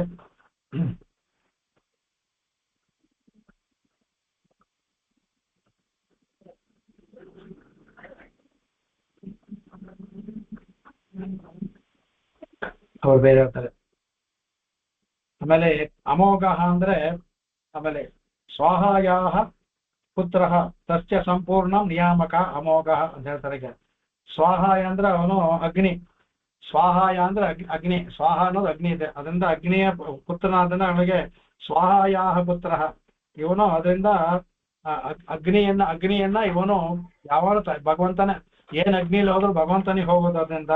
ಅದರಿಂದ ಅವನಿಗೆ ತಸ್ಯ ಸಂಪೂರ್ಣ ನಿಯಾಮಕ ಅಮೋಘ. ಈ ತರ ಸ್ವಾಹಾಯಿಂದ ಹುಟ್ಟಿದಂತ ಅಗ್ನಿ, ಅದರಿಂದ ಇವನು ಅದರ ಸಂಪೂರ್ಣವಾಗಿ ನಿಯಾಮಕನಾಗಿದ್ದಾನೆ. ಅಗ್ನಿಯನ್ನ ನಿಯಾಮಿಸುವವನು. ಅಗ್ನಿಯಿಂದ ಅಗ್ನಿ, ಸೂರ್ಯ ಮತ್ತೆ ಚಂದ್ರ ಎಲ್ಲರೂ ಬರ್ತಾರೆ ಅದರಲ್ಲಿ. ಅದರಿಂದ ಅವನು ಅಮೋಘ ಅಂತ ಹೇಳ್ತಾರೆ ಕಡೆಗೆ. ಆಮೇಲೆ ಅಮೋಘ ಇತಿ ಪ್ರಸಿದ್ಧ ಯಕ್ಷ ತಚ್ಚ ಸಂಪೂರ್ಣ ನಿಯಾಮಕ ಅಮೋಘ ಅಂತ ಹೇಳ್ತಾರೆ ಕಡೆಗೆ. ಆಮೇಲೆ ಅಮೋಘ ಅಂತ ಯಕ್ಷ ಒಂದು ಜಾತಿ ಇದೆ, ಅದನ್ನ ನಿಯಾಮಕ ಮಾಡೋದ್ರಿಂದಲೂ ಇವನು ಅಮೋಘ ಅಂದ್ಬಿಟ್ಟು. ಅಮೋಘ ಅಂತ ಒಂದು ಆ ಯಕ್ಷರಲ್ಲಿ ಒಂದು ಗುಂಪು, ಅವರನ್ನ ನಿಯಾಮಕ ಮಾಡೋದ್ರಿಂದಲೂ ಇವನಿಗೆ ಅಮೋಘ ಅಂತ ಬಂತು ಅಂತ ಹೇಳ್ತಾರೆ ಕಡೆಗೆ. ಆಮೇಲೆ ಅವಾಪ್ತ ಸಕಲ ಕಾಮತ್ವಾತೆ ಅಮೋಘ. ಭಗವಂತ ಅವಾಪ್ತ ಸಮಸ್ತ ಕಾಮ. ಅವನು ನೋಡಿ, ನಮ್ಮವ್ರು ತೆಗಿಬೇಕು, ತೆಗೆಯలేదు. ಯಾವಾಗ್ಲೂ ಅವನಿಗೆ ಇದೇ ಇಲ್ಲ, ಅವಾಸ್ತ ಸಮಸ್ತ ಕಾಮನಾಗಿದ್ದಾನೆ. ಅವನಿಗೆ ಬೇಕಾಗಿರೋದು ಯಾವುದೂ ಇಲ್ಲ. ನಾವು ಕೊಡೋದು ಮಾಡೋದೆಲ್ಲ ನಮ್ಮ ತೃಪ್ತಿಗೆ ತರ, ಅವನಿಗೆ ಯಾವುದೂ ಬೇಕಾಗಿಲ್ಲ. ಅವನ್ ಅವಾಪ್ತ ಸಕಲ, ನಾವು ಸರ್ವಕಾಮ ಅಂತ ಇವರು ಅವಾಪ್ತ ಸಕಲ ಕಾಮ ಅಂತಾರೆ. ಅವಾಪ್ತ ಸರ್ವಕಾಮ ಅಂತ ನಾವು ಹೇಳ್ತೀವಿ, ಇವರು ಅವಾಪ್ತ ಸಕಲ ಕಾಮ. ಆದ್ರಿಂದ ಅವನು ಅಮೋಘ ಅಂದ್ಬಿಟ್ಟು ಅದನ್ನ ಮಾಡ್ತಾರೆ. ಆಮೇಲೆ ಕಡೆಗೆ ಹೇಳ್ತಾರೆ ಕಡೆಗೆ ಇದನ್ನ ಏನ್ ಹೇಳ್ತಾರೆ. ಆಮೇಲೆ ಇವ್ರು ಅಂತಾರೆ ಅಹ ಅಂದ್ರೆ ರುದ್ರ ಅಂತ ಹೇಳ್ತಾರೆ. ಅಪರಿಣೆ ಯಸ್ಮಾತ್ ಮೋಘ ವ್ಯರ್ಥಃ ಜಾತಃ ಸ ಇತಿ ಅಮೋಘ. ಅಹ ಅಂದ್ರೆ ಭಗವಂತ, ರುದ್ರ ಅಪರಿಣ ಹೇಳ್ತಾರೆ. ಆಮೇಲೆ ಯಾರೆಂದ್ರೆ ವಿಷ್ಣುವಿಗೂ ಯುದ್ಧನಿಗೂ ಆದ ಒಂದು ಇದನ್ನು ತೆಗಿತಾ ಇದ್ದಾರೆ. ಅದರಲ್ಲಿ ರುದ್ರನಿಗೆ ಮೋಘ ಅಂದ್ರೆ ಸೋಲುಂಟಾಯ್ತು, ಅವನಿಗೆ ಮೋಘ ಉಂಟಾಯಿತು. ಅದರಿಂದ ಇವನು ಅವನಿಗೆ ವ್ಯರ್ಥ ಜಾತಃ, ಆ ಯುದ್ಧ ಒಂದು ವ್ಯರ್ಥ ಆಗೋಗಿ ಮಾಡ್ದ. ಅದರಿಂದ ಇವನು ಅಮೋಘ ಅಂತ, ಇವನಿಗೆ ಅಮೋಘ ಅಂತ ಬಂತು. ಯುದ್ಧದಿಂದ ಮಾಡಿದ್ದಂತ ಮಹಾಭಾರತದಲ್ಲಿ ಇರುವಂತ ತೆಗೆದು ತೋರಿಸ್ಕೊಡ್ತಾರೆ ಅದನ್ನ. ಆಮೇಲೆ ಜಗತ್ ಪ್ರವಾಹ ಸಹಿತ ಅಮೋಘ. ಈ ಜಗತ್ತನ್ನೋದು ಒಂದು ಪ್ರವಾಹ, ಸೃಷ್ಟಿ ಸ್ಥಿತಿ ಲಯ ಒಂದು ಪ್ರವಾಹ. ಈ ಪ್ರವಾಹದ ಸಹಿತವಾಗಿ ಅದಕ್ಕೆ ಮೋಘ, ಅದರ ಸಹಿತ ಇರೋದ್ರಿಂದ ಅಮೋಘ ಅಂತ ಆ ತರ ವ್ಯಾಖ್ಯಾನ ಮಾಡಿದ್ದಾರೆ ಕಡೆಗೆ. ಆಮೇಲೆ ಅತ್ಯಂತ ಪಾಪ ದೂರ ಇತಿ ಅಮೋಘ. ಕಡೆಗೆ ಅವನು ಈ ಪಾಪಗಳಿಗೆ ಅವನು ಅಪಹದ ಪಾಪ ಅಂತ ಅವನಿಗೆ ಭಗವಂತ ಪಾಪದಿಂದಾಗೆ ಅತ್ಯಂತ ಪಾಪ ದೂರ. ಪಾಪ ಅನ್ನೋದು ಅವನಿಂದ ಬಹಳ ದೂರವಾಗಿದೆ, ಹತ್ತಿರಕ್ಕೆ ಬರೋದಿಲ್ಲ. ಅದರಿಂದ ಇವನು ಅದೇ ಪಾಪಕ್ಕೆ ಮೋಘ, ಅತ್ಯಂತ ದೂರವಾಗಿರೋದ್ರೆ ಇವನು ಅಮೋಘ ಅಂತ ಹೇಳ್ಬೋದು. ಅದೇ ತರ ಜನರ ಪಾಪವನ್ನು ಹೋಗ್ಲಾಡ್ಸೋದ್ರಿಂದಲೂ ಅಮೋಘ ಅಂತ ಹೇಳ್ಬೋದು. ಮೋಕ್ಷ ಕೊಡ್ಬೇಕಾದ್ರೆ ಪಾಪವನ್ನು ಹೋಗ್ಲಾಡ್ಸ್ತಾನೆ, ಅದರಿಂದಲೂ ಮೋಘ ಅಂತ ಹೇಳ್ಬೋದು. ಆಮೇಲೆ ಪುಂಡರೀಕಾಕ್ಷ ಅಂತ ಹೇಳ್ತಾರೆ. ಪುಂಡರೀಕ ಇವ ಕ್ಷಣಿ ಯಸ್ಯ ಸಹ ಪುಂಡರೀಕಾಕ್ಷ. ಪುಂಡರೀಕ ಅಂದರೆ ಕಮಲ, ಕಮಲದಂತ ಕಣ್ಣು ಯಾರಿಗೆ ಉಳ್ಳದ್ದೋ ಅವನು ಪುಂಡರೀಕಾಕ್ಷ, ಸಾಧಾರಣ ಮಾಡುವಂತದ್ದು. ಆಮೇಲೆ ಇವರು ಪುಂಡರೀಕ ಅಂದ್ರೆ ಅಗ್ನಿಗೆ ಒಂದು ಹೆಸರಿದೆ, ಅದಕ್ಕೆ ಪುಂಡರೀಕ ಅಗ್ನಿ ಸಯೇವ ಅಕ್ಷಿ ತೃತೀಯಂ ಯಶ್ಚ ನೃಸಿಂಹಸ್ಯ ಸಹ ಇತಿ ಪುಂಡರೀಕಾಕ್ಷ. ಅನಂತರ ಪುಂಡರೀಕ ಒಂದು ಅಗ್ನಿ ಅಂದ್ರೆ ಅಗ್ನಿ ಅಂತ ಮೂರನೇ ಕಣ್ಣುಳ್ಳವನು. ಈಗ ರುದ್ರನಿಗೂ ಮೂರನೇ ಕಣ್ಣಿದೆ. ಇಲ್ಲಿ ಹೇಳ್ತಾರೆ ಯಾರಿಗೆ ಇದೆಯೋ ಅಂದ್ರಲ್ಲಿ ತೃತೀಯಂ ಯಶ್ಚ ನೃಸಿಂಹಶ್ಚ ಸಹ ಇತಿ ಪುಂಡರೀಕಾಕ್ಷ.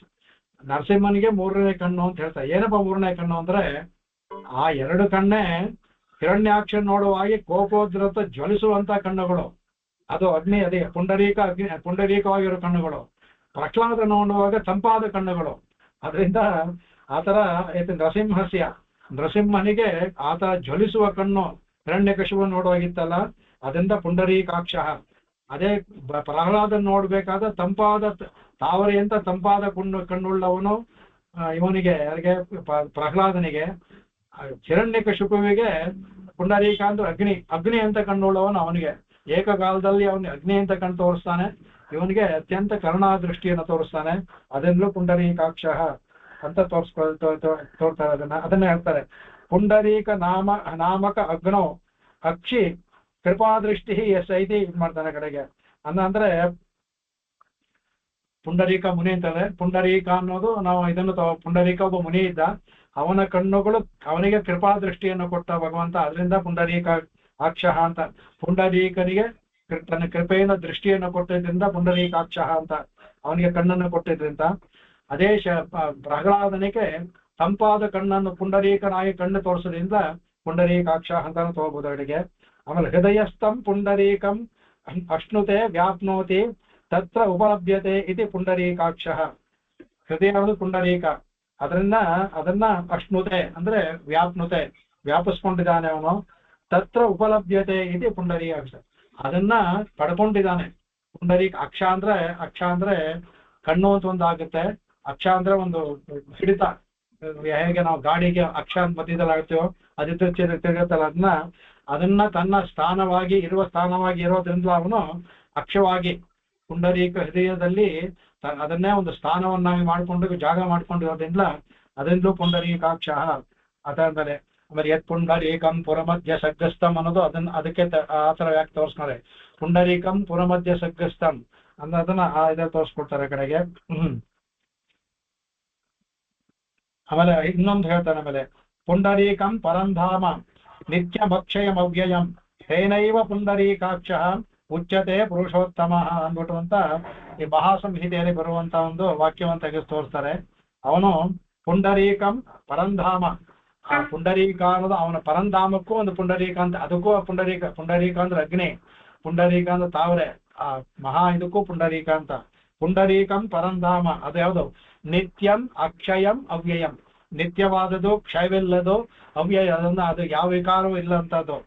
ತೇನೈವ ಪುಂಡರೀಕಾಕ್ಷ, ಅದನ್ನ ಅಕ್ಷ ಹೇಗೆ ಈ ಹೃದಯದಲ್ಲಿ ಅಕ್ಷ, ಅದನ್ನ ವಾಸಸ್ಥಾನ ಯಾರು ಇಳಿದಾನಲ್ಲೋ ಅವನು ಪುಂಡರೀಕಾಕ್ಷ ಪುರುಷೋತ್ತಮ ಉಚ್ಯತೆ, ಅವನನ್ನ ಪುರುಷೋತ್ತಮ ಪುಂಡರೀಕಾಕ್ಷ ಅಂತ ಹೇಳುತ್ತೆ ಅಂದ್ಬಿಟ್ಟು ಅದರಿಂದಲೂ ಪುಂಡರೀಕಾಕ್ಷ ಅಂತ ಹೇಳ್ಬೋದು ಅಂತ ಹೇಳಿದ ಕಡೆಗೆ. ಇದೇ ವಾಕ್ಯವನ್ನ ಮಹಾಭಾರತದಲ್ಲಿ ಸೇಮ್ ಅದನ್ನೇ ತಗೊಂಡಿದ್ದಾರೆ. ಪುಂಡರೀಕಂ ಪರಂಧಾಮ ನಿತ್ಯಮಕ್ಷಯಮವ್ಯಯಂ ಅಂದ್ಬಿಟ್ಟು ಉದ್ಯೋಗ ಪರ್ವದಲ್ಲಿ. ತದ್ಭಾವಾತ್ ಪುಂಡರೀಕಾಕ್ಷ ಕಡೆಗೆ ದಸ್ಯುತ್ ಅದು ಹೇಳ್ತಾರೆ ಅದರಿಂದ ದಸ್ಯುತ್ರಾಸ ಜನಾರ್ದನ, ಅದರಿಂದ ಅವನ ಕಣ್ಣು ಇದು ಏನೋ ಪುಂಡರೀಕ ತರ ಇರುವನು, ಅವನ ಅಲ್ಲಿರೋದ ಅದೇ ತರ ಇಲ್ಲಿ ಉಂಡವನು ಅವನು. ತದ್ಭಾವತ್ ಪುಂಡರೀಕಾಕ್ಷ, ಆ ಭಾವ ಇರೋದ್ರಿಂದ ಪುಂಡರೀಕಾಕ್ಷ ಆದ್ಮೇಲೆ ದಸ್ಯುತ್ರಾಸ ದಸ್ಯು ಅಂದ್ರೆ ರಾಕ್ಷಸರು, ಅವರೆಲ್ಲ ತ್ರಾಸ ಮಾಡೋರು ಅಂತ ಜನಾರ್ದನ ಅಂತ ಬರುತ್ತೆ ಅಂತ, ಅದರಿಂದ ಪುಂಡರೀಕಾಕ್ಷನಾದವನು ಅಂತ ಹೇಳುತ್ತೆ, ಅದನ್ನ ಹೇಳ್ತದಕ್ಕೆ. ಆಮೇಲೆ ಅದನ್ನ ಪುಂಡರೀಕಂ ಅಂದ್ರೆ ವೈಕುಂಠಂ ಅಂತ ಅಂದ್ಬಿಟ್ಟು ತತ್ರ ವಿದ್ಯಮಾನ ಮುಕ್ತಾಹ ಪಶ್ಯಂತೆ ಇತಿ ಪುಂಡರೀಕಾಕ್ಷ. ಅಲ್ಲಿ ವೈಕುಂಠದಲ್ಲಿ ವಿದ್ಯಮಾನ, ಯಾರು ವಿದ್ಯಮಾನವಾಗಿರೋರು, ನಿತ್ಯರು ಮತ್ತು ಮುಕ್ತರು, ಅವರನ್ನ ಪಶ್ಯಂತೆ ಯಾವಾಗಲೂ ಕಟಾಕ್ಷಿಸ್ತಾ ಇರ್ತಾನೆ ಭಗವಂತ. ವೈಕುಂಠದಲ್ಲಿ ನಿತ್ಯರನ್ನ ಮುಕ್ತನು ಯಾವಾಗಲೂ ಕಟಾಕ್ಷಿಸಿರ್ತಾನೆ, ಅದರಿಂದ ಪುಂಡರೀಕಾಕ್ಷ ಅಂತ ಅದಂತ ಮಾಡ್ತಾರೆ ಕಡೆಗೆ. ಆಮೇಲೆ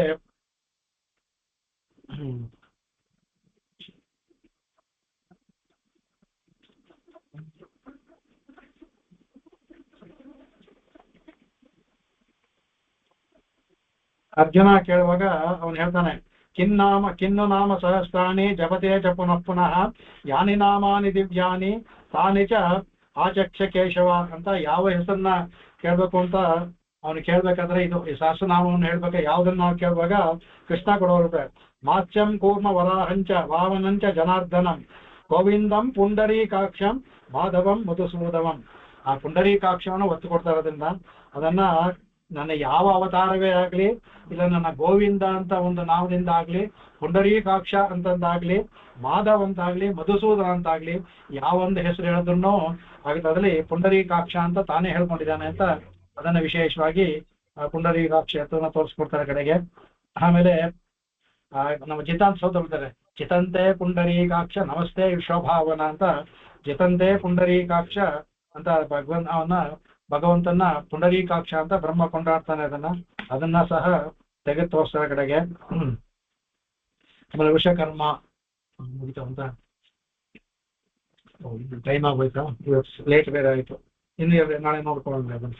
ನಾಳೆ ಗೊತ್ತಿಲ್ಲ, ನನ್ನ ಕ್ಲಾಸ್ ನಾಳೆ ನಮ್ಮ ಮಕ್ಕಳೆಲ್ಲ ಬರ್ತಾರೆ ಇವತ್ತು, ನಾಳೆ ಹೇಗೆ ಗೊತ್ತಿಲ್ಲ, ಆದಷ್ಟು ತಗೊಳ್ಳೋ ಪ್ರಯತ್ನ ಪಡ್ತೀನಿ. ಕ್ಲಾಸ್ ಇಲ್ಲ ಅಂದ್ರೆ ನಾಳೆ ಮೆಸೇಜ್ ಹಾಕ್ತೀನಿ, ಆದಷ್ಟು ಪ್ರಯತ್ನ ಪಡ್ತೀನಿ. ಯಾಕಂದ್ರೆ ಈ ಸ್ತೋತ್ರ ತಪ್ಪಿ ಹೋಗ್ತಾ ಇದೆ, ಅದು ಹೋದ ವಾರವೂ ಆಗ್ಲಿಲ್ಲ, ಬಂದ್ಬಿಡ್ತು. ಈ ವಾರ ನೋಡೋಣ, ನಾಳೆ ಆದ್ರೂ ನೋಡೋಣ ಅದನ್ನ.